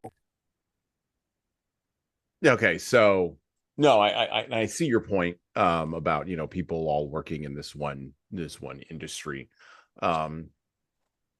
The other thing, or another thing that sort of jumps out to me about this, it's interesting that you mentioned sort of, I want to go back to something that you said before about Gandalf, basically sort of dismissing Bilbo's concerns, but got no time for that. But nope, no time for that either. Nope. And I do this to my kids all the time.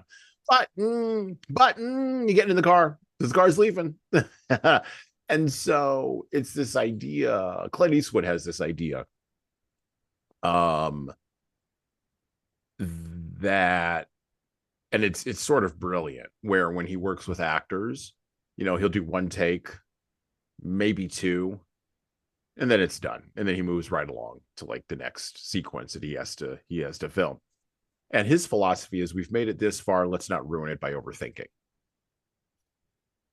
And that kind of goes along, but you can only get there. You can only get, number one, Clint Eastwood is in his 90s, but he's been directing this way pretty much ever since he was in his 30s or 40s. So he's had a long track record of this. This is just who he is. This is just how he works. That's it. But Gandalf represents that wisdom of knowing when to think and when to provide good counsel, knowing when to not overthink and just have the thing happen, and knowing how to front load the hard work, but also knowing, and it's interesting in this passage that we read, knowing when to disappear, right? Knowing when not to be around, because sometimes wisdom is not the best tool. Sometimes you just have to do the thing, right? You just have to walk the road, or experience the chaos, or have the rain drip on your dark green hood and have it suck for you. Like, you just have to do those things in order to have the experience, and no amount of wisdom at that moment is really going to be helpful. Gandalf doesn't do therapy. I think you could probably spray paint that on the wall of a subway somewhere. So when you talk about tempering your output in service to the mission, how far does that go as a leader, right? I think a lot of leaders struggle with this. I struggle with the concept of, I have all this experience, I want to give it to people because they need it. Like, I can see the needs everywhere, and it's like whack-a-mole with the needs. But there's very few people who may want to hear it. So how do you know where that line is? And well, that is the wisdom component.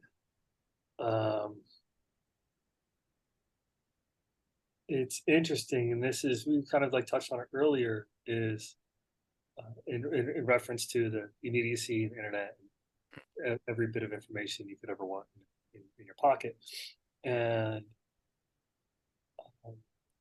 because lots of systems, institutions have been exposed, and as far as corruption, it's odd because there are leaders in place, or at least figureheads, and they're put in that position as to sort of like represent and lead, but not everyone is going to do that. For instance, I mean, I'm sure Jeffrey Epstein was the leader of his, and so some missteps, I guess, maybe, but in the same sense, the person who there's a person at the market who sells spices, and they started off at a little table as a vendor, and over time they built this spice business, and it moved indoors, and they did all the legwork. And so at one point you have to look and is that person's intentions to lead? Are they, it's like people have been put in place, and it's almost at times I think arbitrarily whether kind of like the populace allows them to do their job. So you can put somebody in a position to do something and then sabotage them every step of the way because of all these other conflicts that are not necessarily relevant to what the actual mission or task is at hand. Because then it becomes like a personality or a characteristic or a trait thing rather than a skill in applying the skill, whereas the application versus the idea. And so sometimes you can not even give people the opportunity to apply their wisdom because of these other reasons, which have completely truncated the individual from doing so. Well, I wouldn't necessarily say Jeffrey Epstein was a leader. Well, no, I wouldn't necessarily say Jeffrey Epstein was a leader. However, I do see your point. No, I do see your point. In that there's going to be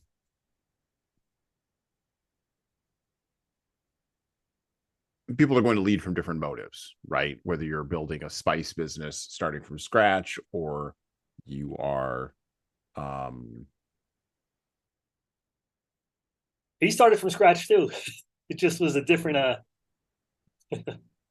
you're operating or whether you're operating a an island with a bunch of shady corrupt people on it. There's going to be some standard frameworks there, right?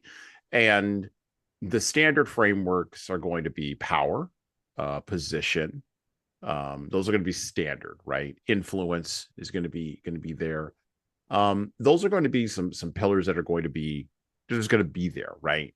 Because of the nature of just sort of what you're taking on, right?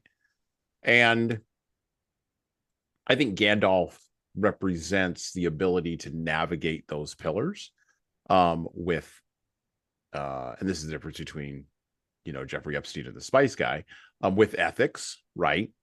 With a moral foundation that comes from somewhere. We never find out truly where Gandalf's moral foundation comes from, but I do think that the allusions to Jesus, the allusions to the transcendent that are made by, and by the way, riding on the white horse is not the only one. I mean, there's several other ones that are in the Hobbit, and then later on Lord of the Rings, where it's undeniable that this is the direction that Tolkien is going in.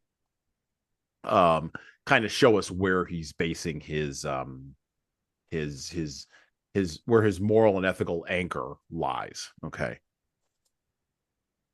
I think that's really hard to determine for people, right? But it's also really hard to determine for leaders. And we talked about this a couple months ago. Where's your moral compass, right? And I think the other dynamic that you see in The Hobbit is the dynamic of Gandalf being the adult in the room. And that is something I think that we're missing in modern society. And the adult in the room is, well, and you and I have talked about this before. These days the barrier to entry to being the adult in the room is not that high to jump over. It's showing up competently, not complaining, doing the work for like 90 days straight, and then all of a sudden, congratulations, you're in charge. I have a question to ask you because I've experienced this, and I know for certain that you've experienced this as well. And I don't know in what form, but you're just someplace and someone behaves in a particular way, and they're testing what the norm is of that, of the social norm in that group. Oh yeah. And whether it's flicking a cigarette butt, right? And then as soon they do that, and then they look at you as if to defer. Right. Is that was that bad what I just did? It happens. I'm sure you've experienced it. I've Oh, yeah. experienced it all of the time. Where yeah. Oh, And yeah. so interesting where it's like it's you turn to for and so that's when so about the wisdom. This I don't have man. I don't have money. I don't have any of those things. But why are you still looking at me like that? Do you know what I mean? I have Well, zero value to consider, but in this very like, yeah, please. it's because you're the adult in the room in that moment. Congratulations, you're the adult. And by the way, I see this in rooms with because I have kids, so I go to a lot of places with other people with kids. That's just sort of the nature of the game. And you'll be in a room with a bunch of parents. Some kid's parent will get out of control, or some kid will do something. This is usually how it happens. Some kid will do something, some kid will get out of control. And now all of the other parents, it's very subtle how this happens, even more subtle than the cigarette butt flicking thing, because that's more public. And particularly like in the place where I live in Texas, where we've been having a drought for the last like 3 months, somebody flicks a cigarette butt, someone's gonna get clapped. Like it's gonna happen. Like because we're not bound to wildfires this summer. So, and by the way, everybody in Texas, at least in the area of Texas I live in, has permission to clap that person. And they know they have permission to get clapped. And so, like, so everybody knows sort of what the situation is, right? But it's way more subtle when you're in a situation with parents and kids, because the kid will get out of control. And I'm not going to let my kid get out of control. But now I'm looking at sort of my wife to see like how far can I go with this kid, right? Now, if my wife happens to be there, if my wife is not there, which is very rare, but this has happened. If my wife is not there and it's me and my kid, I'll literally look at that kid and I'll go, you need to stop. And then I'll watch the parent, usually it's a mom. I'll watch the mom to see what the mom will do. And if the mom does nothing and goes, that's fine, then like I'm off to the races on that kid. I'm off to the races. I'm not saying I'm disciplining the kid, but like, I'm correcting social behavior, right? I'm doing it kind of funny and jokey and all that. Anyway, so I made the kid cry, right? And again, not to the point of like to be malicious, but it's the social norm thing. And then I've had the parent come back to me later on and be like, "Thank you for like social norming my kid." Now, occasionally, I will be in situations, and this is at the opposite end of that, where just there's something in the mood of the room where not to say anything to that kid because the parent's going to be a real problem. Not the kid, but the parent's going to be a real issue. And honestly, speaking of geography, I experience this more in the Northeast than I ever have, in the currently where I live in the Southwest. And so I think it's regional to a certain degree. But yeah, I know what you're talking about. It is that sort of, hey, you're looking at me. Hey, I got to fix this problem now. And you're looking around going, who, me? Like I'm the one that's got to do this. And it is part of the Gandalf like journey of wisdom, I think, towards something better. Yeah, it's interesting because a lot of people won't even like know my story, but short period of time, it's like, this person's kind of been through it. Right. Right. It's kind of like this weird earned kind of status that I'm often unaware of. Yeah. All right, back to the book. We're rounding the corner. Back to the book. Back to The Hobbit. Or there and back again. So we're going to go back and pick up again in chapter 12. And we're going to talk a little bit about dragons.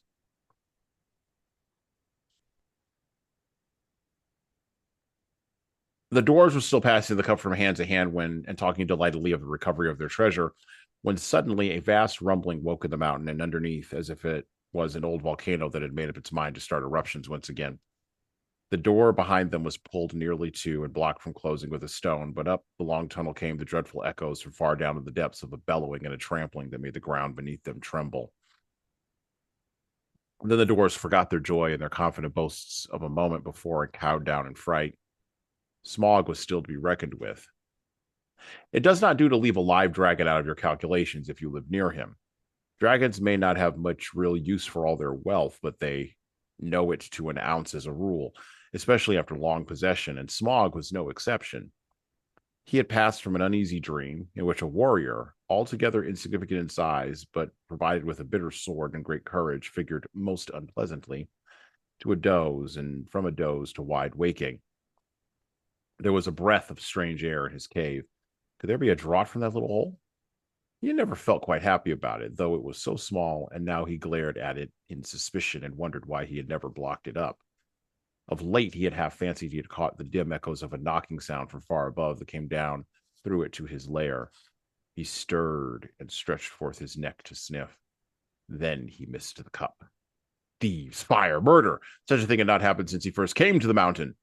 His rage passes description, the sort of rage that is only seen when rich folk that have more than they can enjoy suddenly lose something that they have long had but have never before used or wanted. Pause. That's some wisdom right there. Continuing on, his fire belched forth. The hall smoked. He shook the mountain roots. He thrust his head in vain at the little hole, and then, coiling his lengths together, roared like a thunder underground. He sped from his deep lair, through its great door, out into the huge passages of the mountain palace, and up towards the front gate, to hunt the whole mountain till he had caught the thief and had torn and trampled him was his one thought. He issued from the gate. The waters rose in fierce whistling steam, and up he soared, blazing into the air, and settled on the mountain top in a spout of green and scarlet flame. The dwarves heard the awful rumor of his flight, and they crouched against the walls of the grassy terrace, cringing under boulders, hoping somehow to escape the frightful eyes of the hunting dragon. There they would have all been killed if it had not been for Bilbo. Once again, quick, quick, he gasped. The door, the tunnel, it's no good here. Roused by these words, they were just about to creep inside the tunnel when Bifur gave a cry. My cousins, Bomber and Bofur, we have forgotten them. They are down in the valley. They will be slain, and all our ponies too, and all our stores lost, moaned the others. We can do nothing. Nonsense, said Thorin, recovering his dignity. We cannot leave them. Get inside.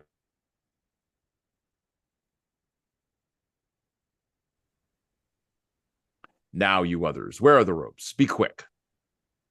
Those were perhaps the worst moments they had been through yet. The horrible sounds of Smog's anger were echoing in the stony hollows far above.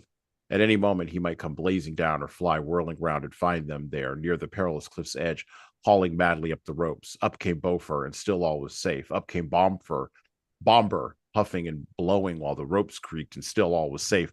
Up came some tools and bundles of stores, and then the danger was upon them. A whirring noise was heard. A red light touched the points of standing rocks. The dragon came. They had barely time to fly back into the tunnel, pulling and dragging in their bundles, when Smog came hurtling from the north, licking the mountainsides with flame, beating his great wings with a noise like a roaring wind. His hot breath shriveled the grass before the door and drove in through the crack they had left and scorched them as they laid hid. Flickering fires leaped up and black rock shadows danced. Then darkness fell as he passed again. The ponies screamed with terror, burst their ropes, and galloped wildly off.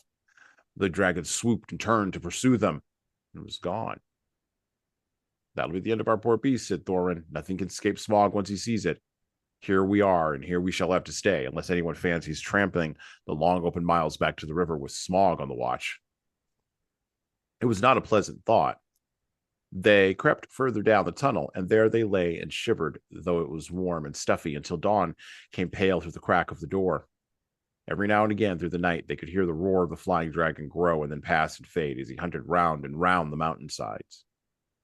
He guessed from the ponies and from the traces of the camps he had discovered that men had come from the river and the lake and had scaled the mountainside from the valley where the ponies had been standing, but the door withstood his searching eye, and the long, high-walled bay kept down his fiercest flames.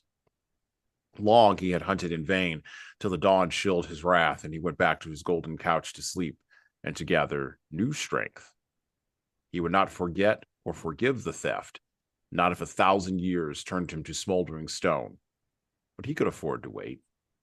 Slow and silent, he crept back to his lair and half closed his eyes. Now, I'm going to skip forward a little bit Bilbo is now tasked with going and visiting the dragon. So I'm going to move forward a little bit. The sun was shining when he started, but it was dark as night in the tunnel. The light from the door almost closed, soon faded as he went down. So silent was his going that smoke on a gentle wind could hardly have surpassed it, and he was inclined to feel a bit proud of himself as he drew near the lower door. There was only the faintest glow to be seen. Old Smog is weary and asleep, he thought. He can't see me and he won't hear me. Cheer up, Bilbo. He had forgotten or had never heard about the dragon's sense of smell. It is also an awkward fact that they keep half an eye open watching while they sleep, if they are suspicious. Smog certainly looked fast asleep, almost dead and dark, with scarcely a snore more than a whiff of unseen steam when Bilbo peeped once more from the entrance. He was just about to step out onto the floor when he caught a sudden thin and piercing ray of red from under the drooping lid of Smog's left eye. He was only pretending to sleep. He was watching the tunnel entrance. Hurriedly, Bilbo stepped back and blessed the luck of his ring. Then Smog spoke. Well, thief, I smell you and I feel your air. I hear your breath. Come along, help yourself again. There is plenty and to spare. But Bilbo was not quite so unlearned in dragon lore as all that, and if Smog hoped to get him to come nearer so easily, he was disappointed. No, thank you, O Smog the Tremendous, he replied. I did not come for presents. I only wish to have a look at you and see if you were truly as great as tales say. I did not believe them. Do you now? Said the dragon, somewhat flattered, even though he did not believe a word of it. Truly, songs and tales fall utterly short of the reality, O Smog, the chieftest and greatest of calamities, replied Bilbo. You have nice manners for a thief and a liar, said the dragon. You seem familiar with my name, but I don't seem to remember smelling you before. Who are you and where do you come from, may I ask? You may indeed. I come from under the hill, and under the hills and over the hills my paths led, and through the air I am he that walks unseen. So I can well believe, said Smog, but that is hardly your usual name. I am the clue finder, the web cutter, the stinging fly. I was chosen for the lucky number. Lovely titles, sneered the dragon, but lucky numbers don't always come off. I am he that buries his friends alive and drowns them and draws them alive again from the water. I come from the end of a bag, but no bag went over me. These don't sound so credible, scoffed Smog. I am the friend of bears and the guest of eagles. I am ring winner and luck wearer, and I am barrel rider, went on Bilbo, beginning to be pleased with his riddling. That's better, said Smog, but don't let your imagination run away with you.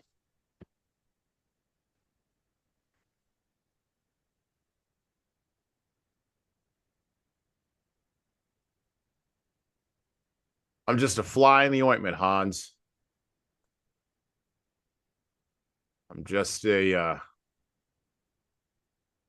fly in the ointment.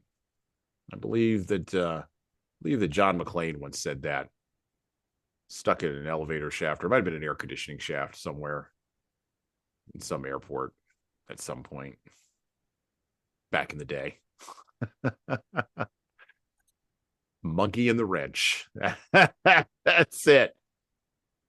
I am the thing that bothers you. Or to update it a little bit for the times in which we live now, I am the one who knocks. I'm not the one who gets got. I'm the one who does the getting. Dragons are a dangerous thing. Tolkien makes an excellent point when after the dragon realizes that, of course he's been ripped off. And by the way, not ripped off of a large thing, but ripped off of a small thing. He realizes that, I love this line. His rage passes description, the sort of rage that is only seen when rich folk that have more than they can enjoy suddenly lose something that they have long had, but have never before used or wanted. What an amazing observation of wealth in our time, as well as Tolkien's. Turns out the human nature is just the same back then as it is now.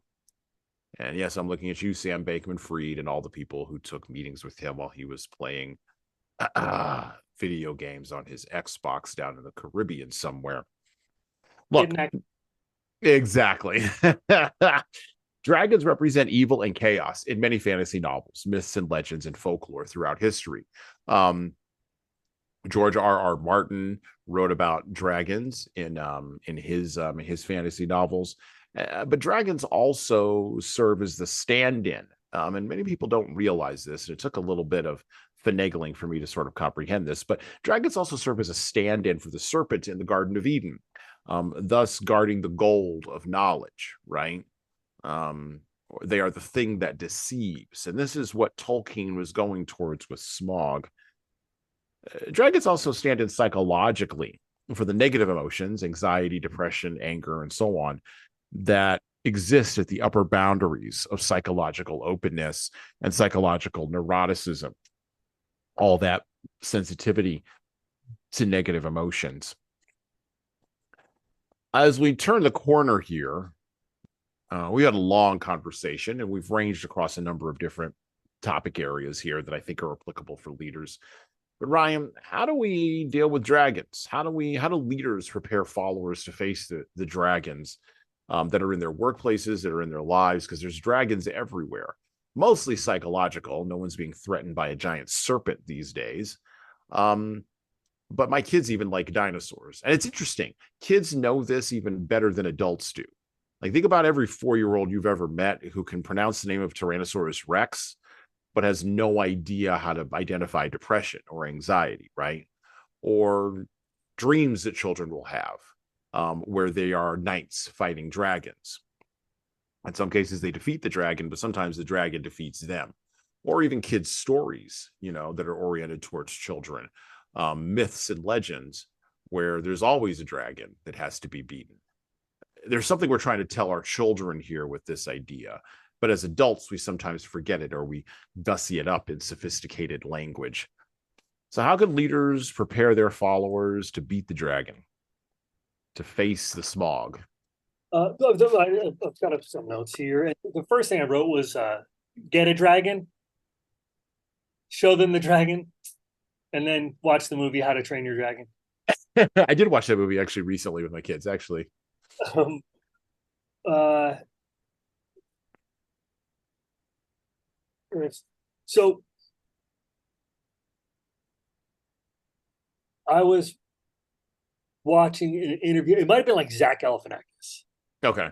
Between Two Ferns.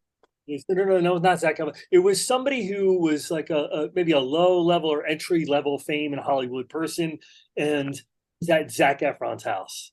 And this is probably years ago, and so he's like, "Hey, look." Zac Efron was like, "This is."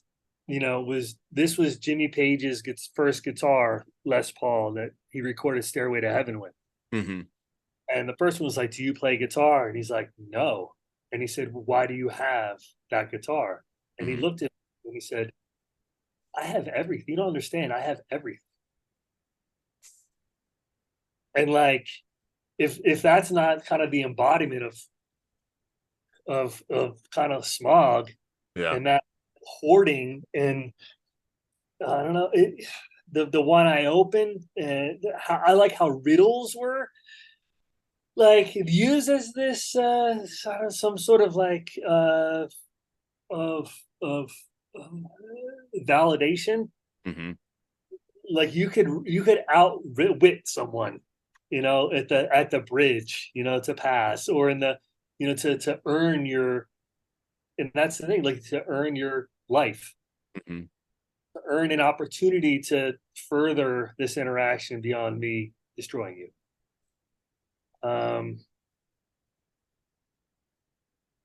Well, Smaug wanted to play a game, right? Yeah, he wants to rip and tear and destroy and do all those other things, but he's layered and complicated. He's not one dimensional. He's not a unidimensional Marvel villain. He's got motivations. He's got needs. He's got desires. They are evil, but they are needs and desires. And it's interesting because Gandalf and Smaug don't have any interaction with each other. And I find that part to be fascinating. Do you think that they would just look at each other and go, "Well, all right, yeah." Like, I think it's one of those things where okay, I'll frame it this way. There used to be a time, not so much anymore, where even criminal people recognized that there were fundamentally good people out there that were going to show up to defeat them at some point. So the big example that I'll use is Hitler and Churchill. Hitler despised Churchill and Churchill despised Hitler. But Hitler respected Churchill for not bending the knee in the Battle of Britain. Matter of fact, Hitler respected Churchill more than he respected Stalin. He would have done a deal with Churchill, for sure, but he understood why Churchill wasn't.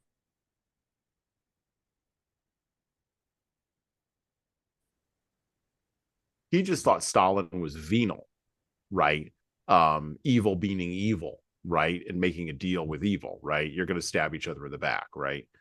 But good, even imperfect good, which is going to always be imperfect good, but imperfect good with a moral, with a backbone, it's just like, no, this is just like not going to be the thing.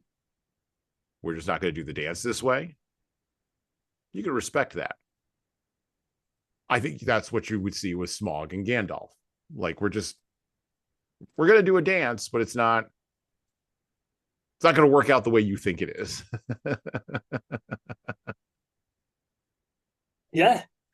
It's Greg Maddox versus Tony Gwynn.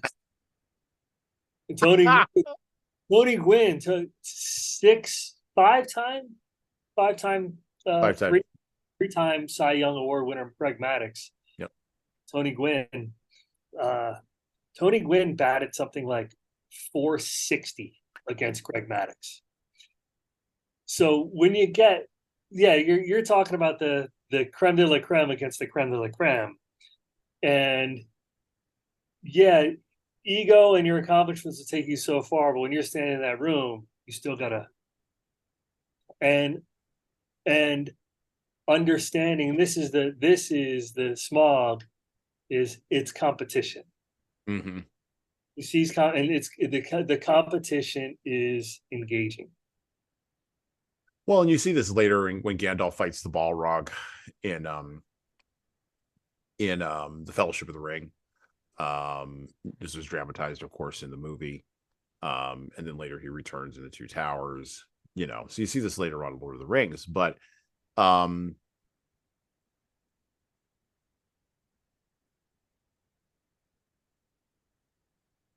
there was no relativism inside of Gandalf. And just like there was no relativism inside of Smaug. Like, Smaug would play games with you all day, but there was no relativism inside of him. There was no sort of, oh yeah, I'm just going to let that slide. No, there's a principle here. And I think in our time, the current time in which we live, we admire uncompromising people, but the vast majority of us are too much in our hobbit holes to be pushed and have made too many compromises to stay in our hobbit holes to go into that uncompromising space, because being uncompromising requires sacrifice. And usually the sacrifice is people won't like you. That's usually what it is in our day. You might be unlikable, or you might be shut out from some social benefit. And by the way, I love it how you mentioned earlier about like not being online, not being in social media too much, and taking a break from all that, the Banksy idea, because then you're not made by that thing, right? Thus, it cannot break you. It's serving this thing that is serving a concept, or serving what's the value doesn't, like what you put, it doesn't equate, right. Or it often cannot, because of the detrimental consequences. There's an idea here that we'll explore more as we go more into Lord of the Rings over the course of the next month. We're going to leave Gandalf here, and we're going to leave Smaug here, because there's another bigger dragon that even Smaug serves, a red wreathed eye in Mordor, It's just sort of hanging out in the background. That guy's going to be a problem. But just like there is one analogy I will make. So Smog perches at the top of the Misty Mountain, right? Searching and searching and searching. And yet he cannot find the hobbits. He cannot find the there is an idea in our time that evil is so all-encompassing that ultimately evil will win, or at the very minimum, passivity towards evil is the best response to it. Because of course it's going to win, because it's all-seeing, right? It's all-encompassing. This is the idea of all-encompassing totalitarianism, right? We saw some of this in some places during COVID, right? You might as well just put the mask on, or just go do the lockdown, or do whatever, right? Because, well, the government's going to get you anyway, because the all-seeing eyes are there. By the way, the eyes that are on your phone, the eyes that are in the CCTV cameras that are on every street corner now, the eyes that are in the private cameras that are in businesses. There's eyes everywhere, and the all-seeing eye of the Mordor of government is going to see you and somehow get you. Or the all-seeing eye of Smog perched at the top of the Misty Mountain. And yet, there's something here to know. Smog didn't find the hobbits and the dwarves. Now, you can argue that's because they hid. Okay. But Sauron didn't spot Frodo either.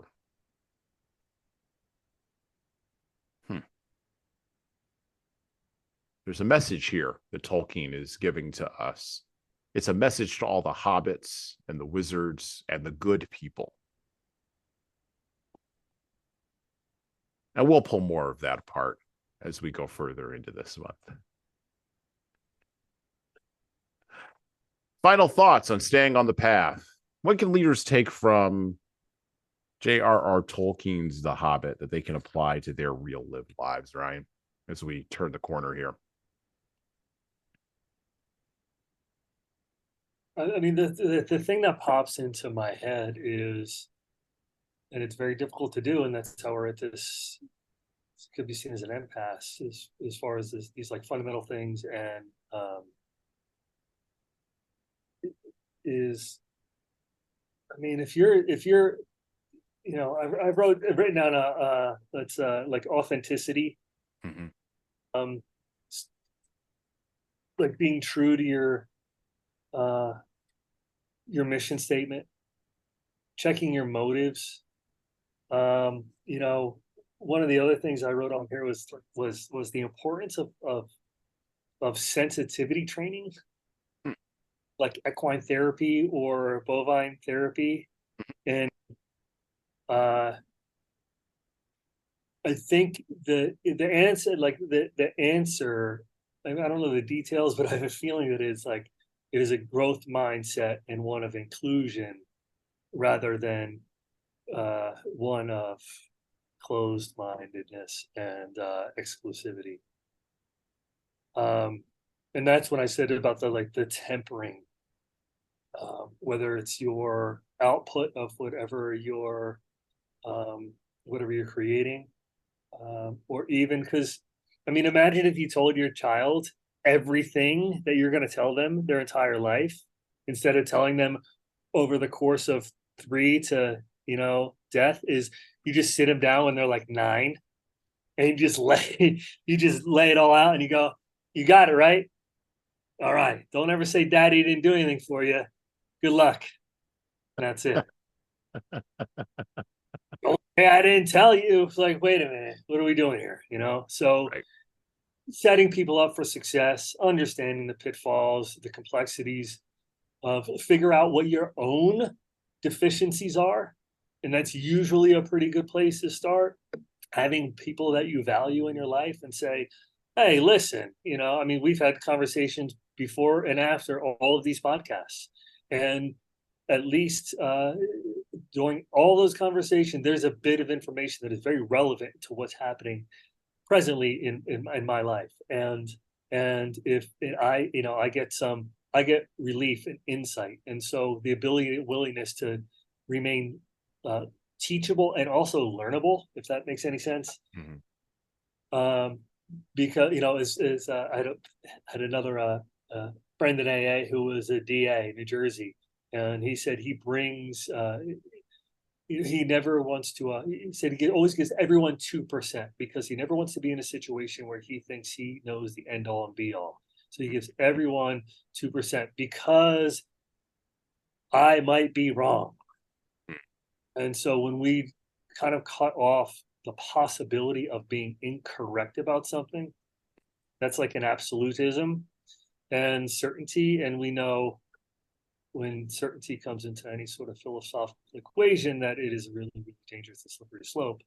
And I think understanding all those complexities and the mental makeup of individuals, and like teasing out and kind of like mastering your own mind before you kind of help people engage with theirs in a way that's most productive for the mission. I think that's a good place to stop. I'd like to thank Ryan for coming on our podcast today to talk about The Hobbit, kicking off our big month of science fiction and fantasy. This month we'll be covering Ender's Game.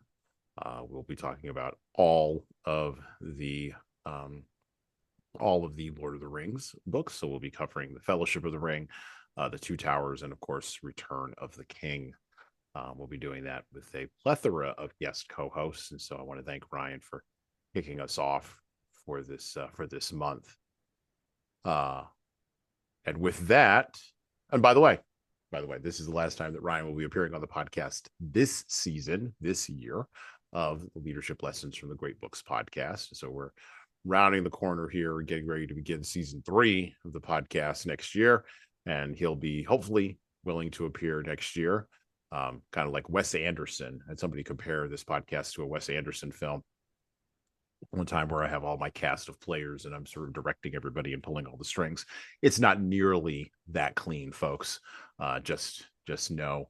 But Ryan will be appearing next year with a whole new stack of books that we will encourage him to talk about. So I want to thank him for coming on the show. I really do appreciate it.